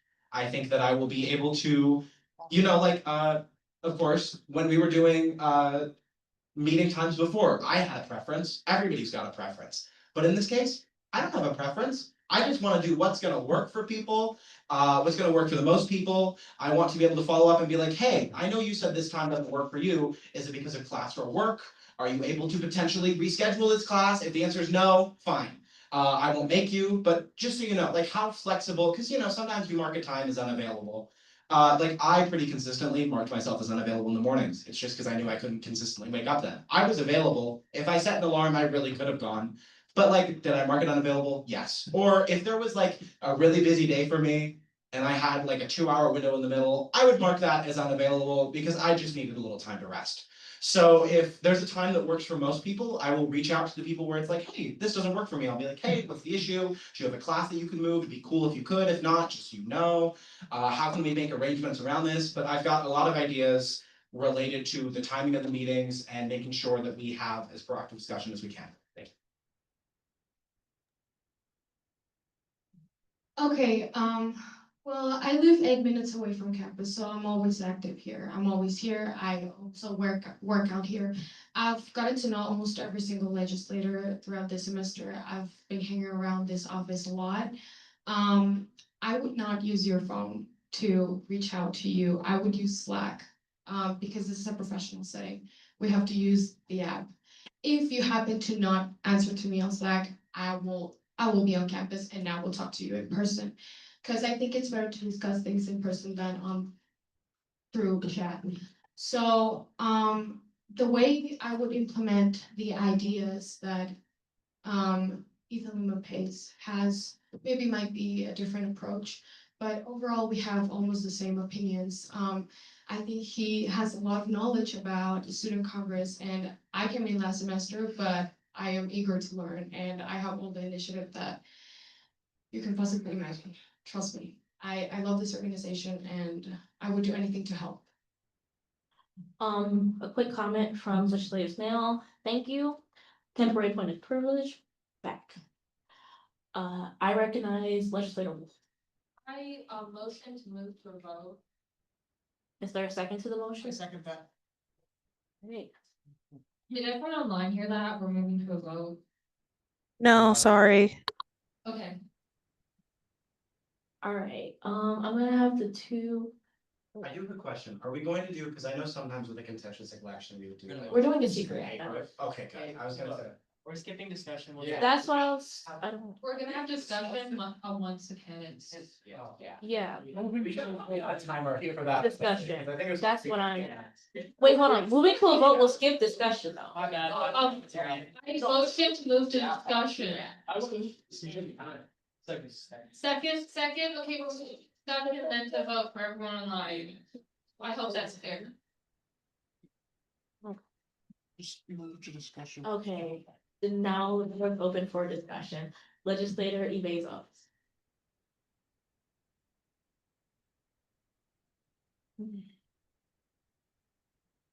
We could have, there's a. Okay, I'll start this off. Move closer to the mic. Can you guys hear me? Yes. Okay, first I'll start with Carolyn. I think she did a great job last semester. I don't really understand why we wouldn't vote her again. She lives 8 minutes away. She's always available. There's that. And she always gets her work done on time, and I think she's very organized, which a lot of legislators from the last administration can attest to that. So that's basically what I have to say for her. Now for Ethan, I have some problems, like not like personal problems, just like I have some things to point out. I mean, I'm not sure if he's graduating or if he's graduated already. Does anyone know? Graduating. So he's only gonna be here, what, 2, 3 months for the summer semester? So it doesn't really make sense to vote him in, I think, because he's only gonna be here 2 or 3 months. Well, for Valdez, she'll be here for the winter, she'll be here for the fall, she'll be here for the summer. She'll be here the whole year, basically. And second point was.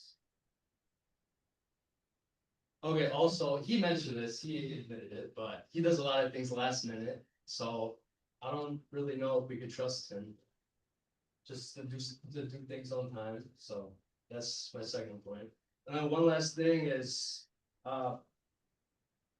also, just like, why would we add someone new when we have someone who did it the previous semester and knows what they're doing already? He has to learn everything, he has to learn how to do it and how to do everything, while she already knows what to do. And that's all I have to say. Thank you for that. Legislator Wolf? Y'all, please use the microphones at your table. I nagged Chris Reed for like 2 days. So I love these points, and I think something that is very valuable about legislator Latham Pace is that he has been here for so long, and to like demonstrate his like institutional knowledge is that when I have a question about what does steering chair do, what does judiciary chair do, what does the VP do, what does the speaker do, I can go to him and he can console me on that. He can supply with me with information. And I do believe that during the summer semester, having him as steering chair would be incredibly valuable in order to bring more knowledge to this fledgling legislator.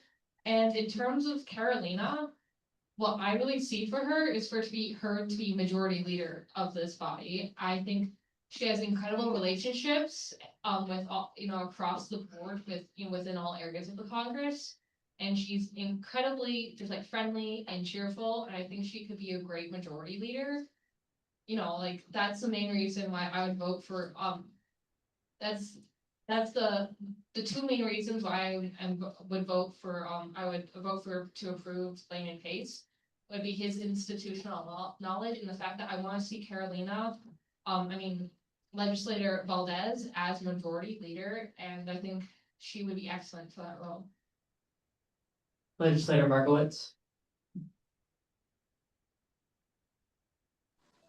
So just to respond to a couple points, I think it also depends on what they want. And so I would encourage everybody to not vote based off of what other positions potentially they might be well suited for. Although I think it's a valid point. I think the thing that I keep going back to is just that it's going to only be for a short time. And since they both have very similar views, I would like to think that even if legislator Layman Pace lost, that he would still be willing to participate and give his input, and that it would be something that legislator Valdez would be open to. And I think it just makes more sense. I think it's more efficient to elect legislator Valdez for that reason, since they're so close. With that, I'll yield. Legislator Martino.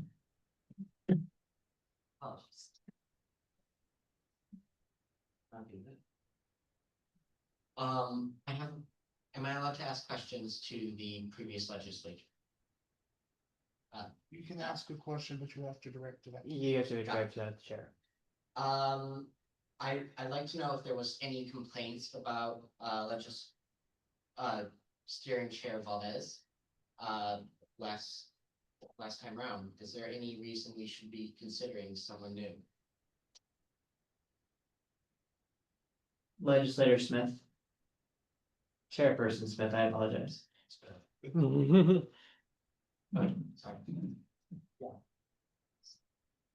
So I will say in response to the point from Legislator Martino, well, the question from Legislator Martino, having served with Carolina last term in the legislative leadership capacity, there's always going to be complaints about every single person in legislative leadership. I mean, when you guys were talking about my approval, I could hear through the door. I heard complaints, obviously. There's complaints about everyone. And I would also like to make my own point. I believe that both Legislator Lehman Pace and Legislator Valdez are both very capable candidates. I don't think there's any major drawbacks to either one of them. And I would also like to go against the point of unseating not an incumbent, but unseating somebody who's already served in the position as not worth it. I will speak of that on that because I'm a little biased. I garnered my job of judiciary chair last year by unseating somebody who already had the position. And I would say it worked out pretty well. So with that, I yield. Legislator Rosario. Ethan is nice, and I have no faults with him really, but he won't be here in the fall and winter semesters. I just don't see the point in not keeping Valdez and hitting the ground running when fall comes around. With that, I yield. Legislator Snell. I agree with what Legislator Markowitz and Legislator Rosario said. While yes, I acknowledge Carolina could absolutely succeed as majority leader, and Legislator Valdez, just like Legislator Lehman Pace, would absolutely succeed as steering chair. Both of them are fully capable and competent for this role. However, that time period just is not something that I feel comfortable with. However, that does not mean also that we lose the knowledge that Legislator Lehman Pace has. I do think that would be quite a big benefit to the organization as a whole, and I would like that acknowledged. Thank you. With that, I yield. Legislator Smith. Okay, so I'm gonna have an unpopular opinion, so I apologize in advance for those who have feelings. But while I do think Legislator Lim Pace is very knowledgeable with student congress and all the positions, I don't think that he is professional in certain settings, especially just from things that I've observed as far as like GBMs. I think the way that sometimes he goes about things, how he cuts certain legislators off, and just I think the demeanor of how he goes about things is just not something that I like, and I don't think it should be in a leadership position. That is just my opinion. And yeah, for that I yield. Legislator McCoo. So firstly, I just wanted to agree with both sides here, legislator or Chairperson Smith. I do agree that sometimes it is good to replace incumbents, but in this case, I don't think there's a really good reason to, because of legislator Valdez's experience. But also, just a different point that hasn't been discussed too much yet. I've had discussions with legislator Valdez in the past, at the end of last term, about trying to convince more legislators to understand the bills that are being discussed at the general body meetings. And the plan was to make sure people are showing up to the legislator meetings and then discussing the bills there. And or at least making sure that people understand them or have some sort of grasp. And I agree with that. And for those reasons, I'm leaning toward legislator Valdez. I yield. All right, with that, we have reached our 10-minute discussion time. I would like to remind the legislature that the building does close at 7. We may stay later than that, however, we would not like to, unless we desperately need to. With that, are there any motions to extend discussion time? Are there any other motions? Legislator or Chairperson Smith? All right, that's Yeah. Yes, I'd like to motion to, conduct this vote via a anonymous secret ballot. We have a motion to do secret ballot voting. Do I have a second? Second. All right, we'll be moving into a secret Second. ballot vote. Legislator Wolf,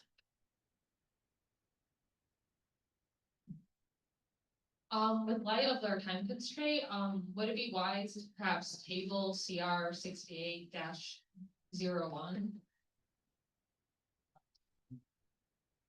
Okay, we'll don't get there. believe we can amend the agenda at this time. We can motion to We table. can table, okay. Do I have a second to the motion to table CR 6801? Second. Seconded by legislator Martino. I just believe that the budget deserves a lot of discussion and we should brush it. Chairperson Smith. I just want to, go against that motion. All right, we have a go against that motion, so that will lead into a vote. Voice It'll vote? be a simple majority vote. I will skip my vote as I am chairing currently. Legislator Brummer. Can I ask which candidate we're voting on currently? I apologize. The motion is to table CR 6801 from the agenda. Okay, yay. Legislator Fayette. Yeah. Chairperson Smith. Nay.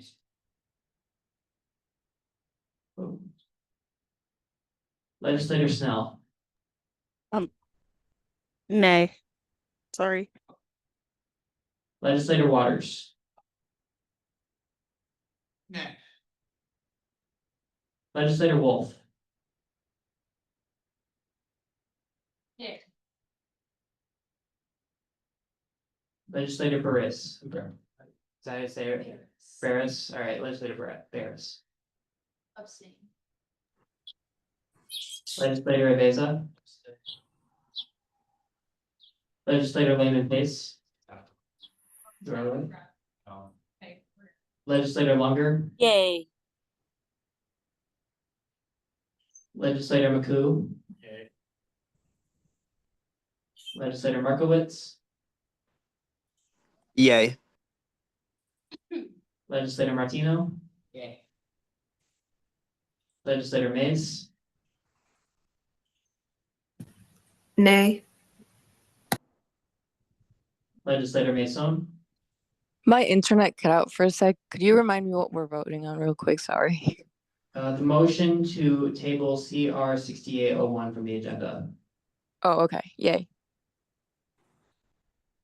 Legislator Nickel. Yay.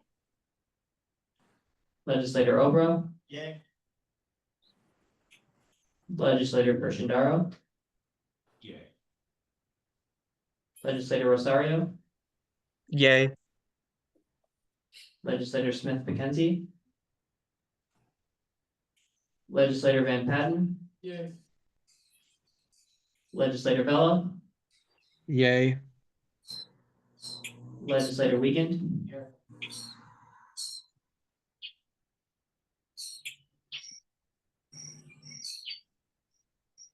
All right, with that, it has passed and CR 6801 has been tabled from the agenda. Going back to discussion, does anybody? All right, we will now be moving into a secret ballot vote for this steering chair. That's gonna be just like online. Yeah, it's gonna be sent to you. Okay, because I don't have a laptop. How's that? Do you have your phone? The chair recognizes Chairperson Smith.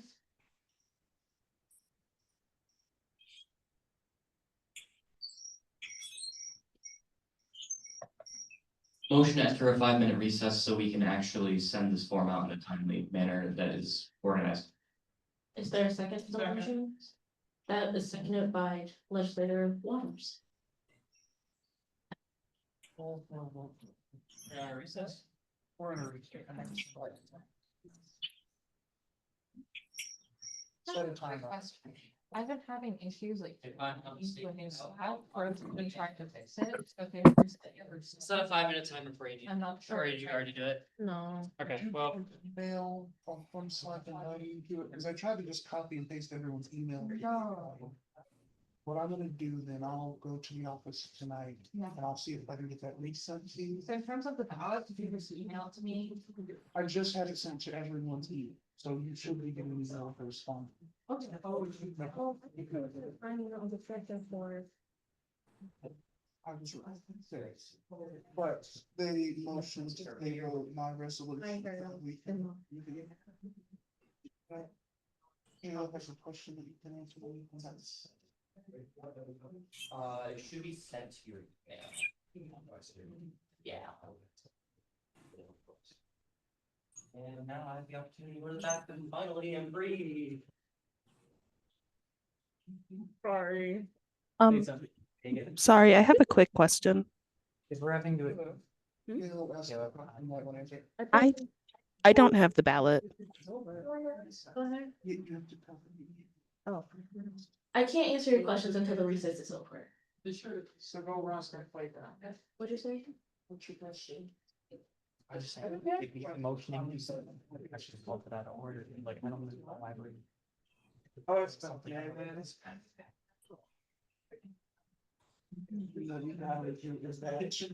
They motion to go to a secret ballot, to second it, you will that. Then some motion to pay. I should have.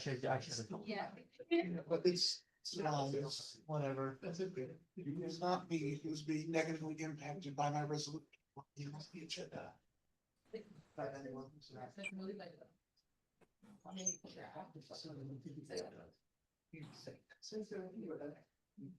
Just thought it was. Thank you. I'm sorry, disagree. And we didn't have a steer here for you people. Yeah.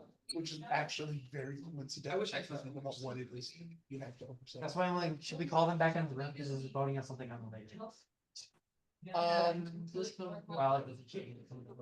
it won't change anything, but you can bring them back in and we can call for the next Yes. motion. Should we call them into the vote during the recess or after? I mean, we should still do that.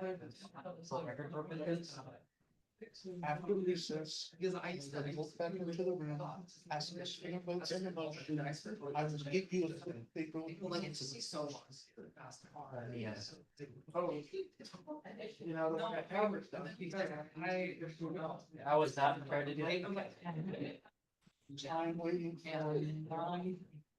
You stay there. The soil polished to be. So it's like a roll with you. No, it's not this. This goes for this set up for me.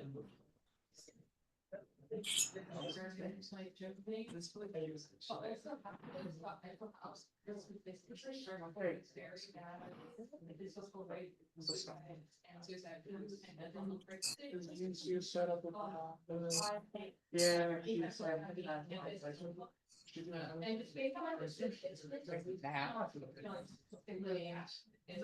My dad's. We got exactly like. Or I guess so. Make sure it close up, I guess. I'm looking for today. Well, how much time do we have? About, yeah. 1 minute. Call the recess in 6 months. But like that. My sister graduated.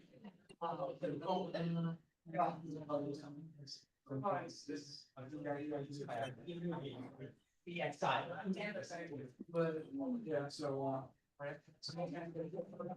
There was Sarah. Oh, no, Sarah graduated. Oh, yeah. Sarah graduated. I have 2 hours. No, I didn't. Just my yes.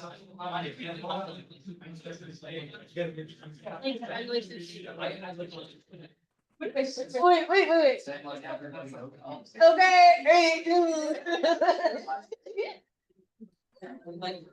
You're not flocking to see it. That's a black power. Okay.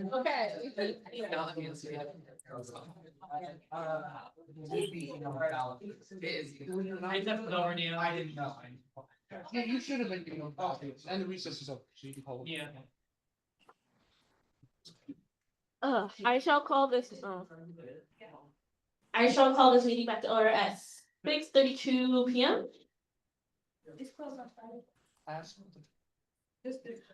Can someone bring legislator Valdez and Lehman Pace back in so they can vote on which motion? I see.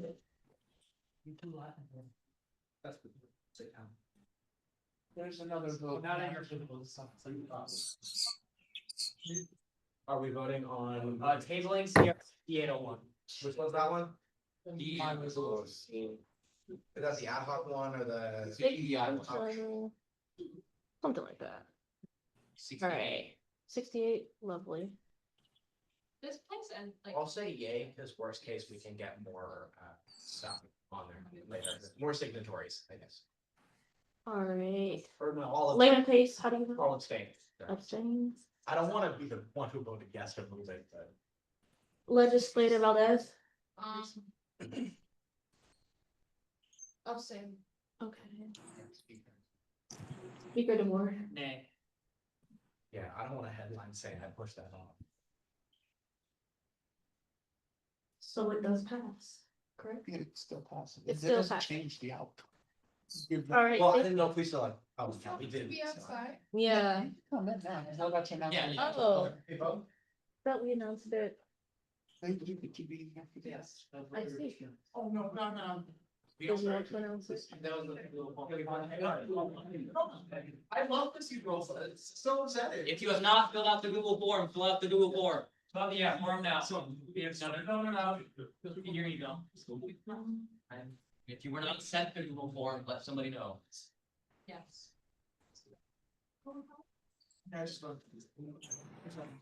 Should I answer Cole's question?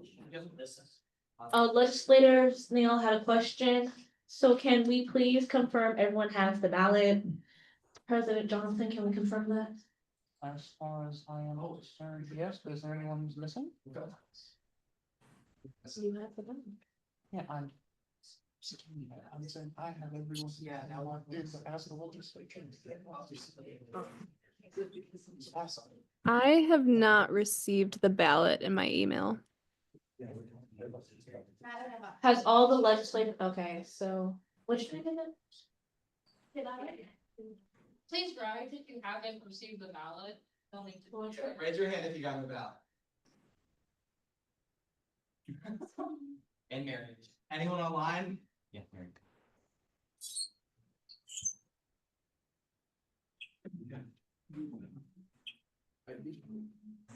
Legislator Mason also needs the ballot.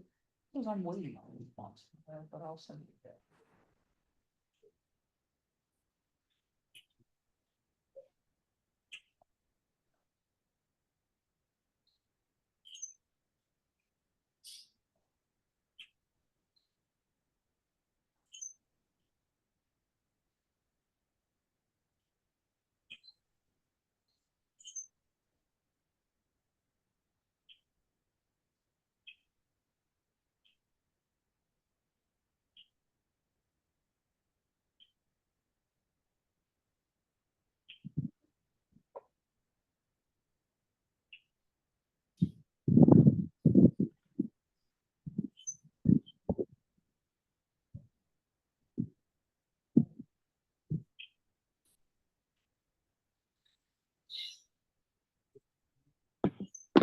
Last call, if anyone else needs the ballot.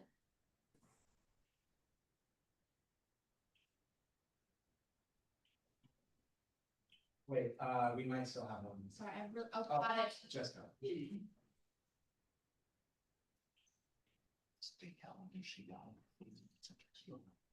Legislator Ms. Holm, President Johnson would like to know if you received the ballot.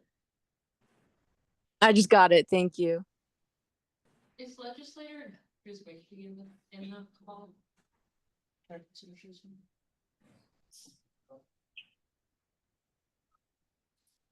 Nay. Okay.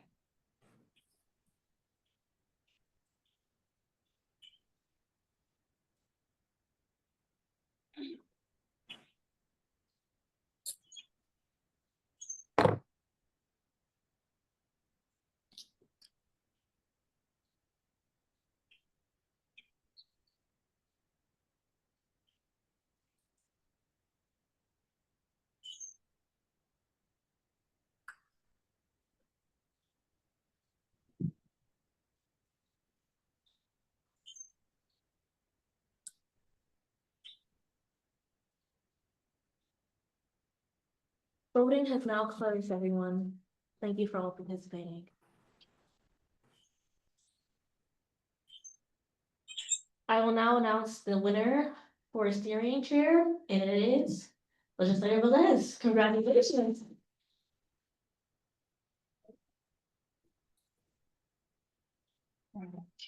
Alrighty. Moving on to our next agenda item, it is to the first reading of the OUSC budget for 2025.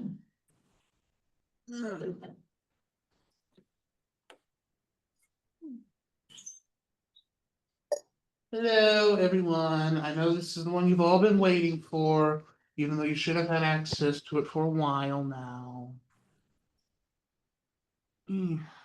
So, a couple of things I've accounted for in this. You'll notice there are two columns right up here, budgeted and actual. This is just us keeping track of how much we're allocating toward things and how much we're actually spending on things. So this 107,000 number you see, that's just the last number I was given as far as what is in our account by the time I made this. What you'll see is, hey, I haven't put the SCF allocation on there because I don't know what it is yet. And there's some charges because our accounting system is slower than I'd like it to be that I also had to account for. So you'll see why my anticipated starting balance was 95,000. But I will go into the individual things, starting with compensation. So, as you see, here's the projected compensation for the e-board. I will be hiring a director of sustainability over the summer and a director of student advocacy, although they won't be until the latter half of the summer. As you move down, SAFB, we don't necessarily have to worry about them because they do their own thing. These are the projected totals for the legislature. I tried very hard to keep you all at 5 hours. I promise you I did. The numbers just did not like me. They did not appreciate me attempting to do that. You can ask Vice President Matthews. I tried to calculate it in 1,000 different ways, and it did not want to work. Now, a difference in how I budgeted for this also as far as timing goes, historically, we do not budget for Congress to do anything over finals week. I have it set currently so that me and the board will stay on to do any of the last minute wrap up things for the semester over finals week, but you all get the week off. So there is that. And I do have the discretionary hour for the speaker and the judiciary chair. But are there any questions about compensation, Legislator Lehman Days? Technically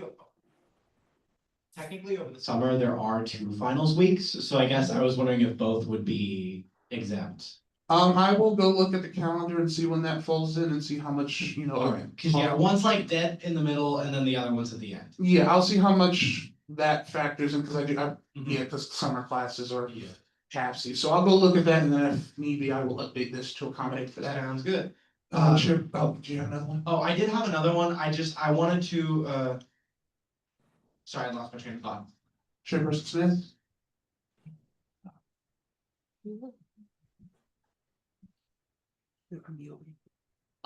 Yeah, I just wanted to ask about the speaker judiciary backup power, because I know we had talked about this before where I had stated, well, during the summer, because you were speaker last summer and I was judiciary chair, and we both well know that it wasn't budgeted for, nor did either of us really care or want for it. Of course, we did have a little bit of a budget crisis last summer, so that kind of affected Yeah, that it. was a big But factor. also, I don't believe during the summer we're going to use it. I feel like that could go towards that. Yeah, I will leave the discretion on that one to the speaker. I threw it in there because I found that we had the space for it, but if you'd like me to cut it, I will cut it, don't worry. Were there any other questions on that one, Legislator Wolf? Privilege, me and legislator Van Patten, must excuse her, sorry. What a privilege, me and legislator Van Patten must excuse ourselves. Thank you. Legislator Lunger, I see you have your hand raised. I have a question. Why are the majority leader, parliamentarian, and commuter support chair positions allocated the same amount of hours as regular legislators? Will the hours for these positions increase in the fall and winter semesters, or will it stay the same and always be the same as a regular legislator? In the fall and winter, Lord, I'm far too close. In the fall and winter, I'm expecting those to be larger than regular legislators because our SAF allocation should also be higher in the fall and the winter. But as of now, that's the numbers as we've got them so far. Legislator, I'm gonna butcher this, but I'm gonna try my best. Is it Fayette? That's really good. Oh, thank you. If I may probe, because as mentioned, that the allocation of hours for the legislators has fallen from 5 to 4 hours per week. If you could just explain really quickly what impacted your decision making. I'll show you. Will it let me? Oh, no, it won't. Why not? Because this doesn't, oh, give me a sec. But that's what you will see. I know. Oh, it's on by Marcus. Yeah, I'll show you. Here's why.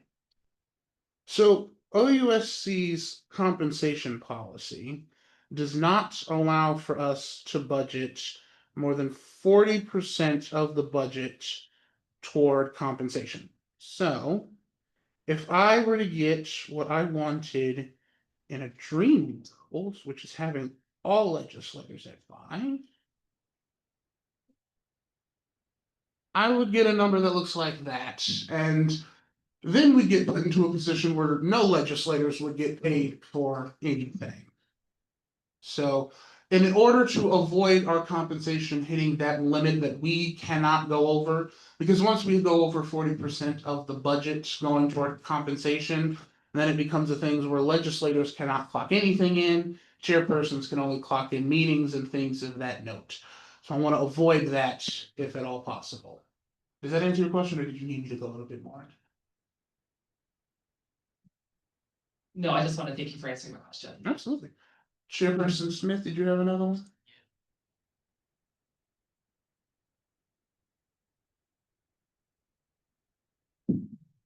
I just wanted to give a little bit of a point of information for all the newer legislators who weren't around for last summer or summers before.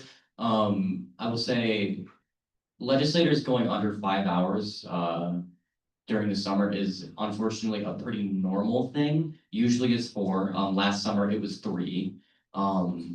It's just a simple case of during the summer we have less money, so we can't budget for as much. I'm very happy to see it at 4 because legislators only having 3 hours last summer was diabolically terrible. But with that, I yield. Wonderful. I've also just been told by, I can't change it now. I've just been told by the speaker that cutting the backup hour is something that she'd like me to do. So I will have that done before the next reading of this budget. Legislator Lyndon Pace, did you have one for me? I did, and I don't mean this to sound like a jerk, but it is a little bit, last year in winter semester was the first time that the speaker was budgeted above 10 hours. Looking back in 4 years worth of budgets, that hasn't happened. Actually, last summer during our worst budget crisis, they were only budgeted 6. So I obviously, I think that if the speaker is amenable to going down to 10, I think that sticking with the precedent there could be a wise idea and just squeezing out a little extra wherever we see fit. Also, and I don't mean to be the person that's like, kind of these hours. But additionally, during that previous crisis, Judiciary Chair only had 1 extra hour in addition to the legislative hours. But I think that 7 is fine. But I did want to give context for our last budget crisis last summer, and then a little bit of historical. stuff. I will yield to the floor for a response from both the speaker and the judiciary chair on their thoughts of that notion before I move forward with anything on that. All right. While I would be amendable to cutting my hour by 1, I would personally like to add legislative living pace where you'd like to see that money go elsewhere. I mean, like I said, personally, I'm okay with that. It's 1 hour of work. It's not the end of the world. I just don't know what the difference is. Was 16 times 15. I don't know what that maths out to, but that's not a whole lot of money. I don't know. I don't know where we want to see that go. Is more so what I'm asking. Honestly, it was mainly just because of the historical precedent, but we don't always have to listen to precedent. I just wanted to bring up that it was like it was that for a little while and then got changed. But I mean, you can keep it, you can't. I don't care. Just wanted to. That is a discussion we can have between now and the next reading, if you two would like. Chairperson Smith, I know you wanted to say something. Go ahead. Yes, I know you were not advocating for the cutting of the judiciary's hours, but I'm gonna defend keeping it where it is anyway. I will say last summer I had 4 hours. Actually, I had 6 at the beginning, and then I had 4 after our little budget crisis. Even when I had 6, I was constantly working over hours to cover orientation tabling, to cover research into all the judicial stuff I was working on. And even with 7 hours now, with what I know I'm going to have to do this semester, I am going to go well over 7 hours. And personally, I am broke. I love having money in my pockets. So I would love to get paid for as much of the work as much work as I possibly can get paid for. Thank you, I yield. Legislator Fayette, if I'm pronouncing that correctly. Call by Fayette. Again, you did an amazing job of pronouncing my name. Thank you. I would kind of just like to echo what Judiciary Chair Smith said. Kind of coming from the same background, with being busy and also like living situations. I think it's adequate for the 7 hours that is given to the chairperson to remain the same. I will offer before I yield for another question that part of the reason I had initially put the speaker at 11 hours was because I recalled the amount of work I did over that summer, and I felt like Speaker DeVore would probably use those hours accurately, but like I said, this is all a discussion we can most definitely have before we vote on this, but I'll yield to Legislator Lehman Pace. Just incredibly quick, I do want to say, I don't want to be the deficit harm person. I am pro paying people. I frankly see Student Congress as kind of a jobs program for campus in terms of also being a good student advocacy thing. I think it's great that we are paid for the work that we do. And oh, whoa, that was got a little close to the mic there. But no, I support the funding levels you're at. I like encouraging those discussions, like Speaker Johnson bringing up the previous workload, or you bringing up your workload. I think that having discussion about that and why people are paid what they are clears up confusion later on down the line. So I wanted to thank you for the discussion, and I like people getting paid. Very pro it. Frankly, I'd like to see us at 1550 if we can afford it. Legislator Snell, I see you have your hand up. I was going to speak in support of the speaker having 11 hours simply because, for those who were unaware, while as President Johnson is the president now, as of last year, President Johnson served as our speaker. As such, I feel like his view into not only seeing Judiciary Chair as a second hand due to his work with the Judiciary Chair, but also his work as speaker, he is quite frankly the only one in this room who will know, short of quite literally the Judiciary Chair O. Smith, who would know the amount of work needed and the amount of work that should be accounted for to these positions. As such, I think we should be deferring to his numbers. Thank you. I yield. All right, well, with no more points being raised, before I go to the finances today, which is what I know you all want to see of who we're giving a bunch of money to, I do want to show you something else that we've got on here. So we've got here what's called a summer ledger. This is where I'm going to keep track of what we buy, just for transparency's sake, so that you can see that type of stuff. Now, you see these top few things that are labeled inherited expenses. This is why I said our accounting process is slow.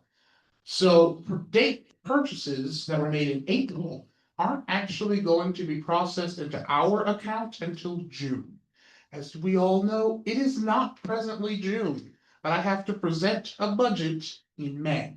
So this is set up so that these expenses have already been, taken out. And the last thing that it took was the last payroll item of the last administration.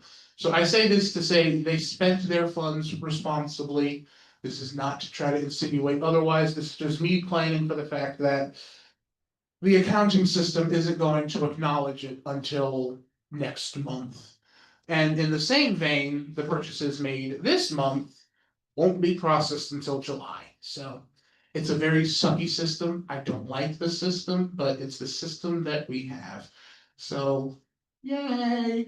But on this point, so what I plan to do in having the Director of Financial Affairs update this is not only go to the line items we're spending money on, but when purchases are made, they will update this with the date we made the purchase, the date we're expecting the purchase to hit our account, where it's coming from, because this also keeps track of the spending thing I told you about earlier, and then what it is. And then on here, we'll also have like receipts and request forms and all that fun jazz. So, finances, my executive office. This is not everything that is going in here. I just have to talk to someone about something. So we have the GSC donation that our bylaws stipulate we have to have, and same with the food pantry donation. I have in here a donation to the Veteran Support Services Office, and I'd also I'm plan on between now and the next reading, including a donation for disability support services. I just have to talk to them to figure out if they need our support and what that looks like and that whole runaround. We do have a policy in the bylaws that mandates funding for stamps. You can thank legislator Lyman Pace for that. And we also have some set aside for bonding. And the bylaws also stipulate that the president has discretionary within the budget. And to my knowledge, this is the number it's always been set at. Legislator Lyman Pace, did you have a point? I will just, super duper quick, you may be going, that's a lot of money for stamps. They are raising the price of stamps in July, so I stipulate, I was very thorough when I wrote our stamp purchase provisions. And I said that if you allocate more money in a different semester, you don't have to actually do the full allocation in each semester to paper stamps. The OSI genuinely goes through about 100 stamps a month. Yeah. Like we have the receipts, and so I just wanted to make sure that we are buying pretty much enough stamps for the entire year, so that we don't have to restock at any point, so we don't have to spend as much money, because the thing with forever stamps, they're good forever. So the best time to buy them is now. The best time to buy them was before the last price hike. The next best time, right now. So that is why it looks a little higher than you might think, but that money does genuinely get used. Thank you. Something I will also preface is that I don't have an e-board yet. So typically, they will be the ones presenting the budgets for their offices because they will have made them. But until I have them, I have to present them. Legislator Smith, did you have a question? For the record, Legislator Smith taking the point of personal privilege to leave. Next, under internal affairs, we have name tags and desk plate. Oh, jeez. Name tags and desk plates. For those new folks, if you look at the front table, you'll see some very fun desk plates. It makes you feel very official. They're very fun to have, and you will all get one. You'll also get a name tag that has your name and that you're in student congress, what the position is. And if you ask everyone, it makes us all feel very warm and cozy inside. Office supplies, just the general stuff we need around the office, especially, printer ink and this, that, and the sort, but I do need to get kind of looked at, actually. Office improvements, we keep that there for any of the new things we have to buy for the office that might be a bit expensive.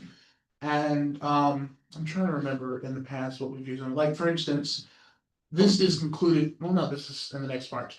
Tech upgrades. I know that looks like a very large number. That's because technology stuff is expensive. And I've spoken with a few of you as far as the planned tech upgrades we plan to do in the office. We've wanted to do these in the past. We've just not been in a position to move forward with them. So for instance, I do intend for us to get a new laptop. I love the OUSC laptop, I do, but she's on her last legs, and it's time It's time we get a new one. I love her. I know, in fact, I might even like buy a box so that we can keep that one somewhere as like a relic. But for now, we will need a new one. And Legislator Martino, did you have some questions? Did you want to use the microphone? Oh, you need to leave as well? No, no, no. Oh, yeah. Could you use the microphone so the folks online can hear you? Are we allowed to make personal donations? I don't think so, but I will ask our advisor and Advisor Miller, would you be able to offer an answer on that one? Because I don't rightly know it. I have a laptop that I want to get rid of, and it's new. I bought it last year. I have no use for it.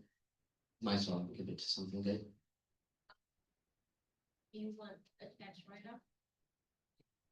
If I could get that, that would be lovely. That would. If you can be honest with.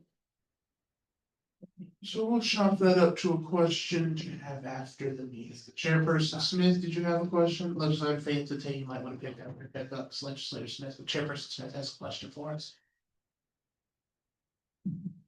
Less a question and more so a statement in support of getting a new laptop. I used to set up GBMs for last term, and the amount of times the laptop told me that the battery could not be found. I don't know what that means, but it's not good, whatever it means. With that, I go. And I think we're about this far from the tech manager calling it archaic like he did with one of our old desktops. Also to account for there, the tech people have a couple of our desktops that they like improved the guts of, and we need to pay them to get it back. So the tech upgrades budget kind of covers that as well. And then the typical, Blue Books and Scantrons, tabling stuff and whatnot, especially because orientation tabling is coming up, so we'll need stuff for that. Make sure you're tabling and orientation, don't make the e-board do it all. Moving along. This section, so the alternative vendors is a policy in our bylaws that requires that we set money aside in the event that we want to buy something. But there's a vendor that's, I believe it's a more sustainable practice to use, but it might cost us a little bit more to use them. This money is set aside for our rules so that we can do so. Director of Student Advocacy over the summer. Eats and Beats, which is a very fun event that we put on every year. We have money allocated for that. I didn't do as much as last year because I just based this off how much it was noted that we spent on that. The Hispanic Heritage Month, can you check the chat and see if someone has any questions? It looks like people are typing in there, but I don't see it. What is Eats and Beats? Oh, okay. Eats and Beats is this event we put on right before the start of the fall semester, and it's a really big thing. Usually we have it over by the bonfire pits. I'm exploring another venue just to see what our options are, but we usually have bonfires and s'mores, we tie-dye t-shirts. It's a very fun thing. WXOU comes and they bring music, and when they have a working generator, it goes well. I think last year they didn't have a generator and they had to use someone's car battery, which was a very funny thing to have to hear. And then their battery died. And then the battery on the car died. So it's a lot of fun things. I plan to look into what are some other fun things we could do. I'd like to see if we could have someone, like come do some like face painting or something like that. Stuff people can enjoy. And I've been asked if we're gonna do the donut shop people for the food truck again. Potentially, but I would like to talk with Speaker DeVore about whether or not a task force wants to get involved, or a committee wants to get involved in helping plan that. And then the Free Menstrual Product Initiative, I put in a note here, and I want to thank Legislator Brummer for reminding me to put in the note here that we have some money set aside for reusable menstrual products. We got about 500 set aside for that, and about 1,000 for the regular shebang. I don't think, this is either more or less than we did last year, but this go around, I don't think we have to buy new dispensers for that initiative, so there's that. Executive platform, I didn't have anything over the summer for them to purchase. Director of Sustainability, we have the pollinator garden funding. Our bylaws do stipulate that we set money aside to maintain the pollinator gardens every semester, so this is us doing so. And then once I hire a director of sustainability, I'm certain that person might have a thing or two they'd like to do. And should they need money set aside for that, that's when they come begging to y'all for it. Marketing, no, I will yield the floor to Speaker DeVore to present the legislative initiatives budget. And I will thank her for finally using the microphone that is on her table. Sorry, I just like standing up. Sorry, speaking of begging y'all for money, this is the money that you guys have asked for your own initiatives. So right at the top there, we have course marking handouts. This was requested by Legislator Brummer. This would be handed out kind of just as a kind of to be given to professors in like celebrating like, hey, thank you for making free course material. Thank you for making course materials for your course free. And it would just be like a little postcard that people will be handing out to them. I think it's neat. Just 150 towards that. I allocated 150 towards each task force that we are currently planning on doing, just in case any of those task forces require any money. After that, we got a maximizing college event. It's one that's held every year. Ask Legislator Markowitz a little bit more about that one. And the final thing, also requested by Legislator Markowitz, is a Welcome Week Spike Ball tournament. In conjunction with RoundNet, we'd be funding prizes for them. This would be towards the end of the fall. It'll be a little fun event. They got food and stuff. Also, ask him if you want any more info about that. That's all the money I currently have. I will ask everybody again, if you have anything that you would like funded through the legislative initiatives budget, please let me know now. It can always be funded later, just it's easier. We don't have to do a bill for it. I will concur because I ran into the exact same issue last year. And then under that is just the inherited expenses tab. I have this here so that it's easier to track with the ledger thing, but that is, I believe that's all the yapping I actually have to do because I presented everything else. Are there any questions for moi about all the yapping I've done? Legislator Snell, I see you've got your hand up. Yeah, sorry. I was just going through the budget and I didn't see it. I know we do a yearly donation to GSC and I was just not seeing it in the budget. Yeah, I know we got probably it. went over it, but It's under the executive office tab. We've got the GSC and the food pantry donation there. And then I mentioned I'm gonna talk with the Disability Support Services office to see if they'd like us to give them a donation, and if so, if that's something I can include in here, if it needs to be a standalone thing, but I'm hoping to have that before the budget is voted on. Brad, thank you. No problem. Any other questions? Point of information. There's a point of information from Chairperson Smith.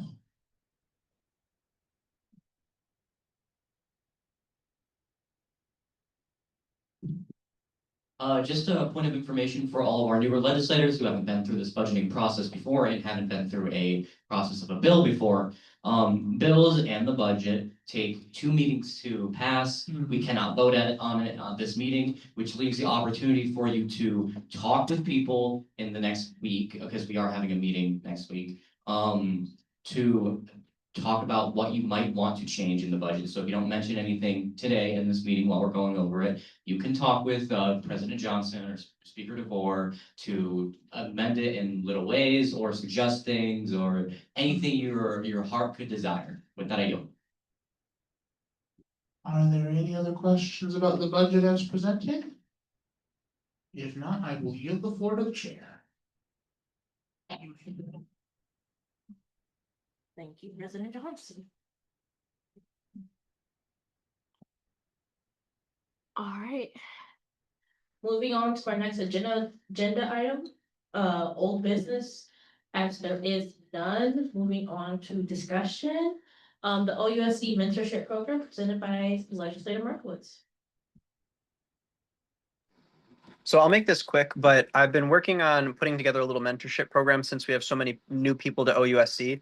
And I think it takes quite a while typically for people to get adjusted and start working on their own initiatives. And so this is to help combat against that and help you get started much sooner. And also there's just like a lot of information to know that you kind of find out along the way, but it's way easier if you can find it out earlier. So anyways, I'm going to put a Google form in the chat right now for everybody to fill out. And so the way that we're doing it is if you've been in Student Congress for longer than 6 months, then you would be a mentor. Or if you've been in student congress less than 6 months, then you would be a mentee, and then we'll pair people up depending on interest. So that way you can get somebody that is also interested in similar initiative to you. If you have any questions, let me know, but I'm going to put it in the chat right now. So please take the time to fill it out quickly. President Johnson did want to note that we will be sending out the form after the meeting. I recognize Chairperson Smith.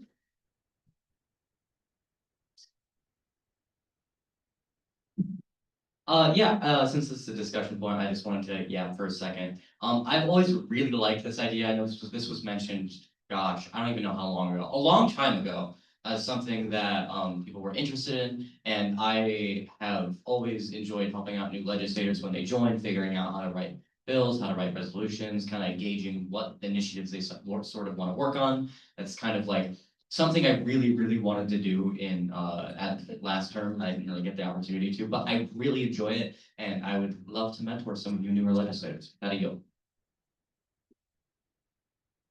Any other questions or points of discussion?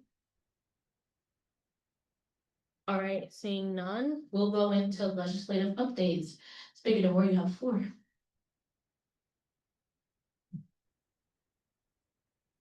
One second, I gotta pull something down on my phone real quick.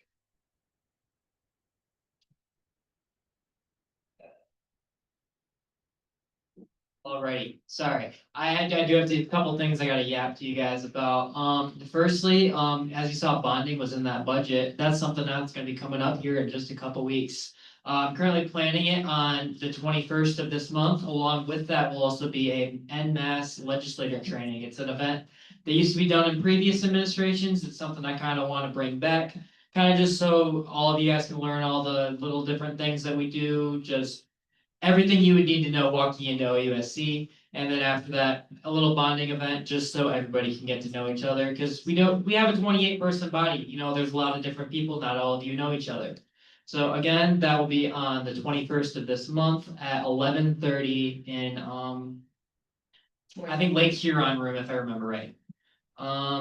Actually, as you saw during this meeting, we approved a judiciary chair, Chairperson Smith, and a steering chair, Chairperson Valdez. Congratulations to both of them, and I would also like to bring up to everybody, we have 3 more positions to go for if you want to. That'll be going up next week. So if anybody does want to go for those, that's the commuter support chair, we have the majority leader, and we have the parliamentarian. So if any of you want to go for any of those positions, please let me know now, and I can get you on the agenda for next week. And yeah, I'll just ask one last time, if anybody needs anything on the budget, just let me know now, and I can get you started with that. With that, I will yield the floor to the chair. Thank you. Do we have any liaisons reports at this moment? Legislator Lunger, you have the floor. Actually, point of order, we don't have any liaisons. The Pollinator Conservation Organization has recruited 3 new e-board members, and legislator Rosario is one of them, and I'm still on the e-board. I'm secretary. So we will be planning gardening events for the summer soon. We'll set up a good date and time for a meeting, and if anyone else is interested in joining PCO, that would be great. I would also like to be added on as the new PCO liaison, since Liaison Bowler has graduated. Thank you. President Johnson? Yeah, that was what I was gonna say. It's likely because they usually have legislator longer service their liaison. I'm just waiting to get an email back from them confirming that point. All right. Any questions related to legislative? Please give updates related to legislative. We don't, We have to leave it now. do we have any updates for legislative leadership? Go ahead, Chairperson Smith. I'm gonna go up to the big mic for this one, because I'm gonna yap for a while. Oh. Apologies. All right, so this is probably gonna be the most lengthier update, unfortunately, even though I just got into the position. One of the first thing I really want to go over is if you are actually I should start with new legislators. So you are required to serve in at least one committee. That is a requirement. You have to do it. And that being said, the Judiciary Committee has 5 open spots. It is a very, very important committee, and I am looking specifically, for the most part, I'm looking for newer members who are not as experienced, which some people disagree with, I will say. But some people raise the question of, oh, it's an important committee. People should have experience when they join it. As the person who ran this committee last year, I disagree. I don't think it's much important at all because new legislators generally haven't read the bylaws, and legislators who have been around for a while also haven't read the bylaws. So there's not much of a difference there.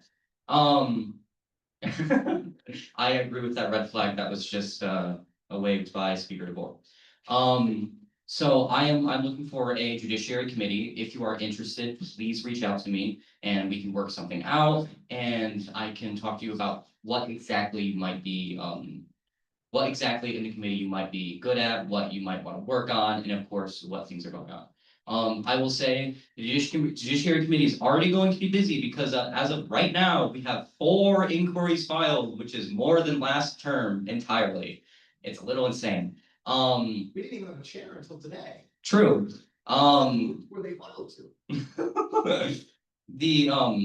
And I will quickly explain some of the forms that the judiciary has sent out to the legislative body. There's the excused absence form. If you are intending on missing a meeting, that is perfectly okay. It will not be counted against you as long as you fill out the excused absence form. How this works out is you fill it out, you fill out like what meeting you're gonna miss, which type of meeting, which there's a choice between task force, general body, legislative, and committee meeting.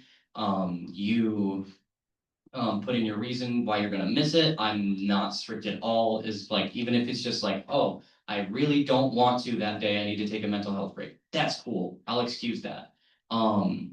All you have to do is fill out that form by the time the meeting in question is called to order. And if you have any questions regarding the status on whether or not your absence was excused, you can message me anytime. My phone number is in the Slack. You can also message me on Slack. The Slack loves not notifying people when you message them. So you're more than likely to get a response from me if you either message me on Discord, which we now have a Discord server, so I'm on there, or if you message me using my phone number. Quick point of information. Yes. Task force are required too, correct? Yes. Task forces are required. I'm not gonna get into the requirements for that right now because they're kind of weird. There's also an inquiry form which you can use to ask the judiciary about the constitutionality or like rules in any sort of way about practices that OUSC has, or just about confusion regarding the bylaws. You essentially fill out a document, which is like explaining why you're sending in the inquiry, your thoughts, that sort of thing. It's meant to weed out just unimportant questions and ensure you actually have thought about an inquiry before you submit it. And then you attach that to a Google form, which I will readily give to you. It's been a thing for a while. And then that gets sent into the judiciary and we'll review it during a committee meeting. The last form that is very important for everyone to know is the grievance form. If you have any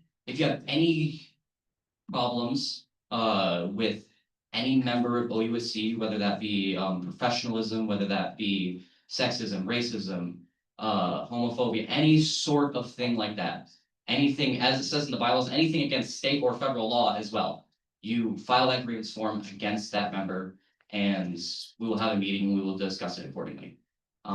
Please do not shy away from doing that if you are thinking about it.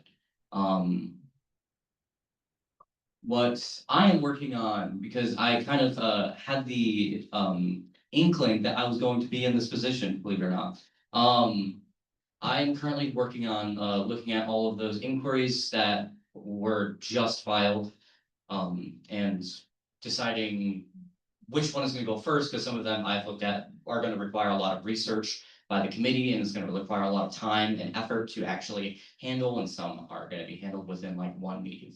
I'm also looking at ways to possibly reform Appendix 3 of our bylaws, because as me and President Johnson have talked about, we were both presidential candidates in the last election. We agreed our election bylaws suck. They're terrible. And that's something we agreed on very quickly. So that's something I'm gonna be working with pretty much anyone who wants to be involved with the changes to that. Anyone who wants to contribute in any way, shape, or form, let me know. Although that probably won't be tackled for a fair while now.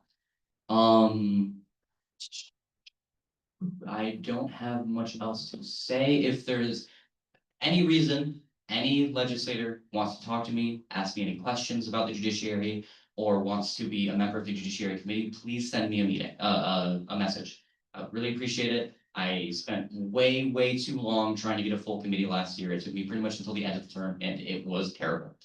With that, I yield. Any other legislative leader reports? If it's a question, I can. Legislator Markowitz, is there a question? Just an update with regards to legislative reports. So I wanted to let everybody know, I know we saw it in the budget, but the Welcome Week RoundNet tournament, I wanted to just take a moment to talk briefly about it. But the idea is we're going to be partnering with the RoundNet Club. RoundNet is a good sport to do a tournament for because it's very low entry. And lots of people like to play it. So the idea with that is Arts and Beats is great, or Arts, what is it called? Eats and Beats, sorry, Eats and Beats, is great because it associates OUSC with fun. And we need that because immediately after that event, all of a sudden we're just some political group that nobody cares about. And it sucks because people think we're boring and we don't do anything. And we all know that that's not true. So anyways, so in expanding upon the like quote unquote fun events that also just help get our name out there, help make students more familiar with us, more comfortable with reaching out if they have a problem that they want us to address, that with this tournament, what I want Student Congress's role to be. So the RoundNet Club will handle everything related to the sport, the rules, reserving the fields, all that. OUSC is going to pay for the prizes. And then I also am looking for one person from OUSC to work as the day of like tournament director or OUSC ambassador or whatever you want to call it. And so they would be responsible for keeping track of scores, helping to match up teams. And so that way everybody in the RoundNet Club is able to actually play and have fun that day. But those are the people that are going to be setting up the entire tournament and just making sure that you know what you're doing day of. If it's something you're interested in, please let me know. I've been sending so many emails about this. I want it to be a huge event. Right now I'm thinking 200 people is about my goal, which would be great. It's also going to have the opportunity for Student Congress just in the very beginning to say like 2 or 3 minutes about what we do and just get our word out there to people that probably wouldn't know that we exist. So with that, I'll yield. Just to clarify, we are still on legislative leadership reports. So is there any other legislative leadership reports? You? Oh, no legislative reports. Leadership. Stewardship, can I still go? Yes, your legislative leadership. This is the only time that's set aside specifically for. That's what I was trying to tell you, I'm sorry. A microphone back here. There's a I get up. I get up. I So- hurry up. Not doing music. Okay, so for everyone who's new, so on Slack, there's a space that is called agenda items. So if you want to put up anything up for the agenda for next meeting, just send it there and I'll add it to the agenda. So I would love to have those for Thursday so I can add them on Friday and send the agenda on Friday. Okay, so if you have any questions, just message me on Slack or send me an email, or I'll be around the office, so just talk to me. Thank you. Alrighty, is that it for legislative leadership reports? That is the only leadership we have. I see. So moving on to legislative projects and initiatives, any reports to report? Legislative Layman Pace. I'll be quick for once.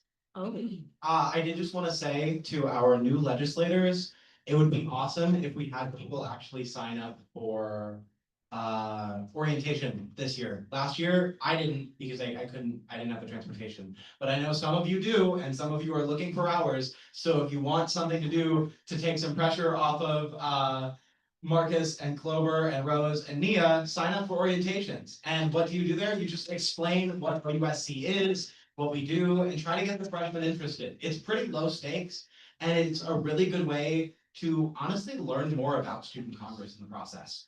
That's pretty much it. Chairperson Smith.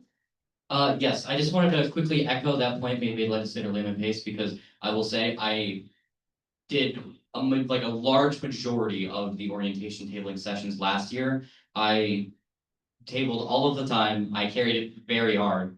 And it is not only the most enjoyable session of tabling you will ever have with OUSC. As Legislator Lehman Pace said, you learn a lot. And comparatively, when talking to the incoming freshmen, to like just students that have been here for a while, incoming freshmen, when you talk to them, it feels like they still have souls. It's very enjoyable. So do it. It's really fun.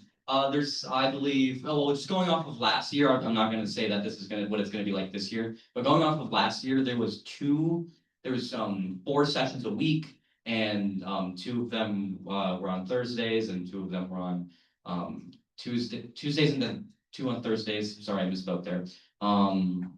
And then later on, once you get to like August, sometimes they're like once a week on Wednesdays for some reason.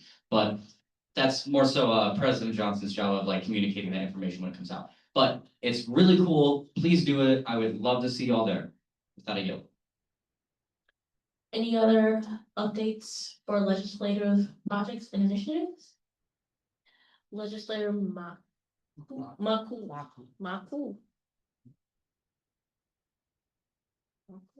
I mentioned this. What am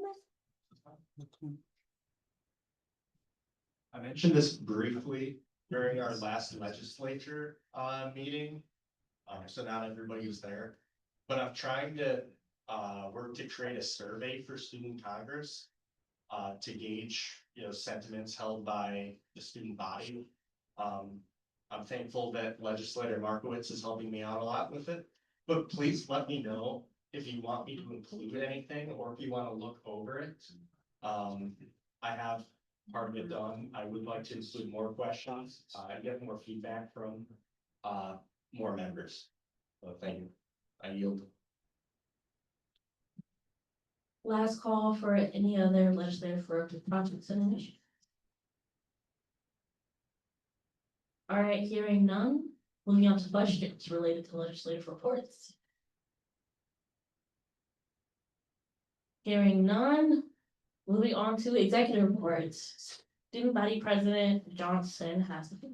Hello, everyone. I get a lot of fun things to get to gab you about, so I'll start with the things you're not interested in, just so that you'll stay long enough to listen to the ones you are interested in. I'm kidding. I know everyone in this room is gonna ask me the number one question: remote work. What's the rules on that? I did talk to Vice President McIntosh, and he is willing to continue the case-by-case exemptions that he did over the winter into the summer. I'm hoping for a little more flexibility on that, but the protocol he hath laid out is Speaker DeVore sent you all a form for people who need to request that. I go through, I fill out a piece of paper that I and Vice President Matthews will have to agree to sign, and then we take it to Advisor Miller, who will then determine, okay, is the rationale for giving this person remote work accessibility an actually good reason? Because then when I take it to VP McIntosh, he will ask me the very same question, except when he asks it, it'll be a bit more final than when Advisor Miller asks it. So I just have to make sure, and some of you, if I've messaged you asking for more details, it's so that I can include that in the rationale, so that it's easier to have that process through. So I will send those to him. If he approves them, I'll have a copy sent to OSI since they handle our payroll. so that they know who can clock in remote work. And then we'll have a copy, we'll just have the original for ourselves for our own records. The only thing he wants me to emphasize to all of you, and this is his wording, not mine, do not try to go around me and straight to him with a question about it, because he will just send you right back to me. So if you'd like to avoid having to deal with the runaround, just come let me know and I'll chat with you about it. Let's see, what are the other fun things I get to yap about? Yes, so we did recently start up a Discord server, which is something I promised we would do over the campaign, and we're going to do it now. Now, historically, when we've tried to use Discord, it has been very interesting. So I would only do so if there's very strict moderation in place to make sure that that does not go awry, which is also why it has not been released to the public yet. So I want to make sure everything is fine-tuned for when that happens. So if there's any bugs and glitches, I'm gonna get those squashed by the time the folks come in, so that it's nice, cool, and smooth. Speaker DeVore should have sent you a link to that because there's a Meet Your Legislature tab, and we want you all to be able to like introduce yourself so people know that they can talk to you and ask you questions and stuff like that. So if you have the time to do that, please do. It's very appreciated. I did have a wonderful conversation this morning with some folks from the annual giving department. For those who don't know, they're the group that's like handles fundraising for almost everything that happens on this campus. So like the annual OU scholarships that you can apply for, they fundraise for those. This is what they told me this morning, at least. So we chatted about some of the things that they're pursuing, how Congress can help out with that, and you know the resources we can offer students in providing that. For those who are not new and returning members, as you've noticed, we have a new layout of our general body meetings this term. I was able to chat with Chris Reed, who runs the OC, and he was very happy to test it out to see what we could do. He actually really likes this setup. So this might be a more common thing. I don't intend on changing it, but in doing so, part of the reason we were able to do so is so that we can have a consistent meeting space. If y'all recall last year, we were either in one room or another room or in a different room. So the hope is, my hope and his hope is that since the layout is not changing, they can give us a specific room so that everyone knows on this time, this day, student congress will be in there. So here's hoping on that one. And then if you have not, because this is something Speaker DeVore is gonna have to deal with more than me, but I will eventually at some point too. If you have not received an email from Jen Yetter in the OSI office saying that your work referral is ready to be signed, that means we do not have you on the payroll yet and cannot actively start paying you. Now, I know some people I've emailed back and forth with about some things with regard to that. We will have a list of the folks that have been approved to work, but if you haven't, or you haven't received that email, chat with Speaker DeVore and she'll run you through the process of, you know, how can you, what do you have left to do to make that a thing? If you've never worked on campus before, there are some forms you will need to fill out and take them to the student employment office. And there are some things that, and this is a hurdle that not even I can get you over, there are some things that require legal names as opposed to preferred names. This is a hurdle I do not like being in place, but it is one I cannot get over. So if it comes up that there's a form that requires your legal name, I will not ask you to give it to me. I will just put you in touch with whoever needs that information so that you can give it to them. Because I want to keep the circle of people in the know on that as small as possible and excluding myself if at all possible. So I will just put you in touch with who is demanding this information from me so you can give it to them. 9 times out of 10, it's just for payroll. So there's that. If you have filled out the new member form, then your ID card should be coded to the door. During your training, Speaker DeVore will run you through how to like go into the office and what all that means. But it just means you get to let yourself into the office whenever the door is closed. to avoid running any longer than I already have, because I feel like I've just sat here spewing crap longer than anything else I've said, I will yield the floor to VP Matthews. Thank you, President Johnson. So going on to my executive reports. So I had a fun little meeting last week with Amy Pollard of the AUP. And we have been discussing a student employee advocacy system. And so if anyone is interested in working with me on that, I would be much appreciated because it is a lot to untake and I do think it is necessary. As far as other things, me and President Johnson have been conducting SAFB interviews, and we will be sending out, what's it called? That one. Offer emails within the week, and so we should be having a chair being approved at the next GBM. Can I comment on that? If you must. For those of you who know, I stated that the SAFB chair is the one position I wanted to have hired immediately.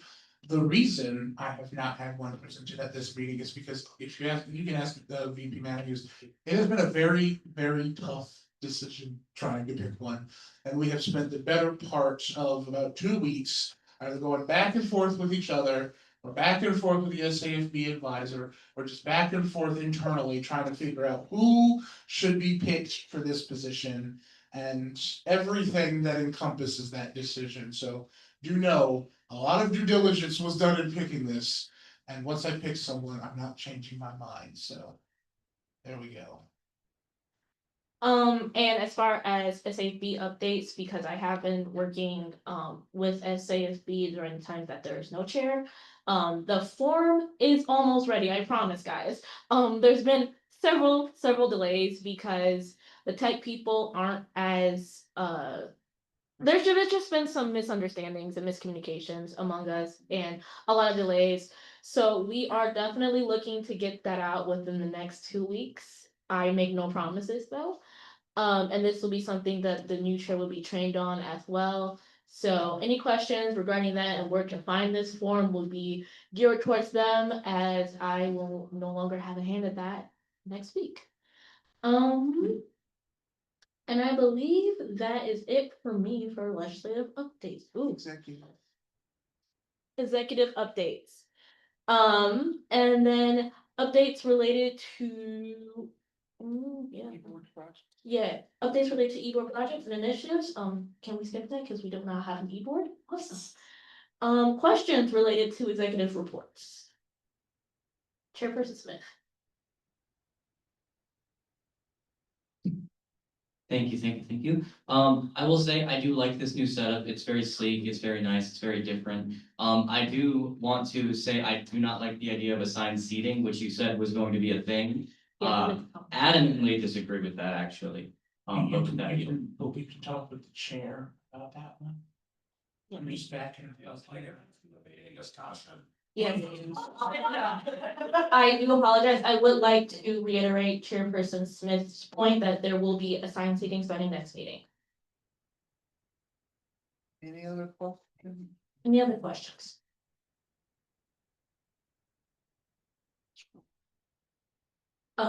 Legislator Lehman, please. Actually, I was gonna jump to the motion to adjourn.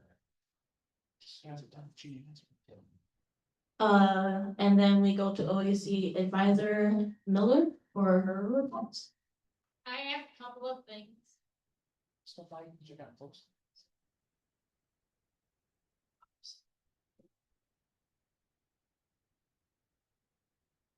These are a couple of asks. One is come this, our next Friday, May 16th, is the annual water festival on campus.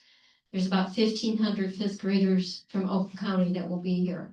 I need assistance in terms of volunteers to serve as host for each class that comes here. It is a kind of an all-day event, 8 o'clock in the morning, do some training. It starts at 2 and then it ends at 2 o'clock. You get free breakfast, free lunch, t-shirts and other giveaways. The students will adore you because they think you are the greatest thing since sliced bread. And I really would need as many volunteers as possible. If you are interested, if you need community service hours for any classes you're taking this summer, this would definitely count. And please let me know if you are interested in participating. Something fun on Monday, the 12th, on this coming Monday. We are having an event called Pie and OU Administrator. And this is also kind of a farewell to our former provost, which is Kevin Corcoran. And so you literally can pie for money several administrators on campus, including Kevin Corcoran. It's fun. There will be music there. We have a brand new food truck that we're going to have on campus we never had before, called Mo's Kitchen. And hopefully the weather will cooperate. And we'll also have a giveaway in terms of guess the number of candy in a jar, but that'll also go towards, this is a charity event. So each person that you pie, they have a charity that they're gonna give towards. Most of them are Oakland University charities, including the food pantry. So if you're not doing anything Monday from 11:30 to 1, please come out and participate by pieing an administrator for legit. And in case one of the exec board members would like to participate, and if you're listening to me as you're reading your phones, I would very much like to see if we could have maybe somebody from OUSC represented to get pied as well. And you can pick your charity. So there's a winner for who gets the most pies and who gets the most money raised. So please consider participating in that. The other thing is, I don't know if you have mentioned at what time payroll is due, but please make sure that you, if you're on campus, working on campus, please swipe in and swipe out. And the other thing is remote work, which you will be informed of who can do that. But again, you need to notify in and out. Because Jen spends Monday morning having to hunt down, particularly people who don't swipe out. And that delays the process. I have a deadline, 1 o'clock. Payroll has to be in on Mondays. And I'd like to get it in much earlier than that. So if you can cooperate in that respect, that would be fantastic. Just for point of information, payroll timesheets are due on Sunday at 8 p.m. Thank you. Any questions for me? Oh, another point of information, if you haven't gotten your timesheet, just let me know, if you're approved for it. We're getting them on a daily basis in terms of the requisitions being approved. Thank you, thank you, thank you. All right, last but not least, comments from the gallery. Seeing, do we have any comments from the gallery? I see. Moving on to announcements, any announcements? Speaker DeWard, you have the floor. Sorry, I can't let you leave yet. I did have one favor I can ask of all of you before you walk out the room. I have these little postcards that were made last administration, and if you could just fill them out a little bit, all it's gonna ask for is like your name, one initiative you want to pursue, just a fun fact or any hobbies you have, any best way to contact you, and like pronouns and stuff.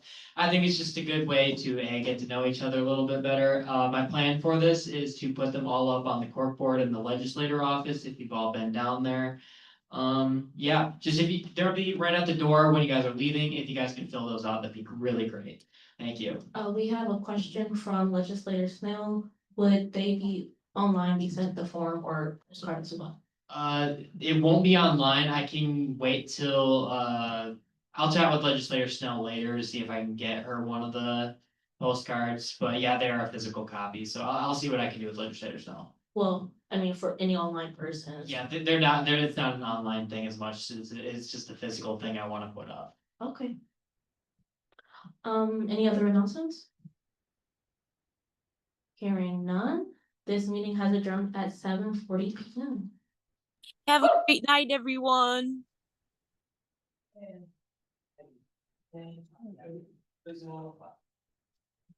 Have a good night, y'all. Stop. Wait.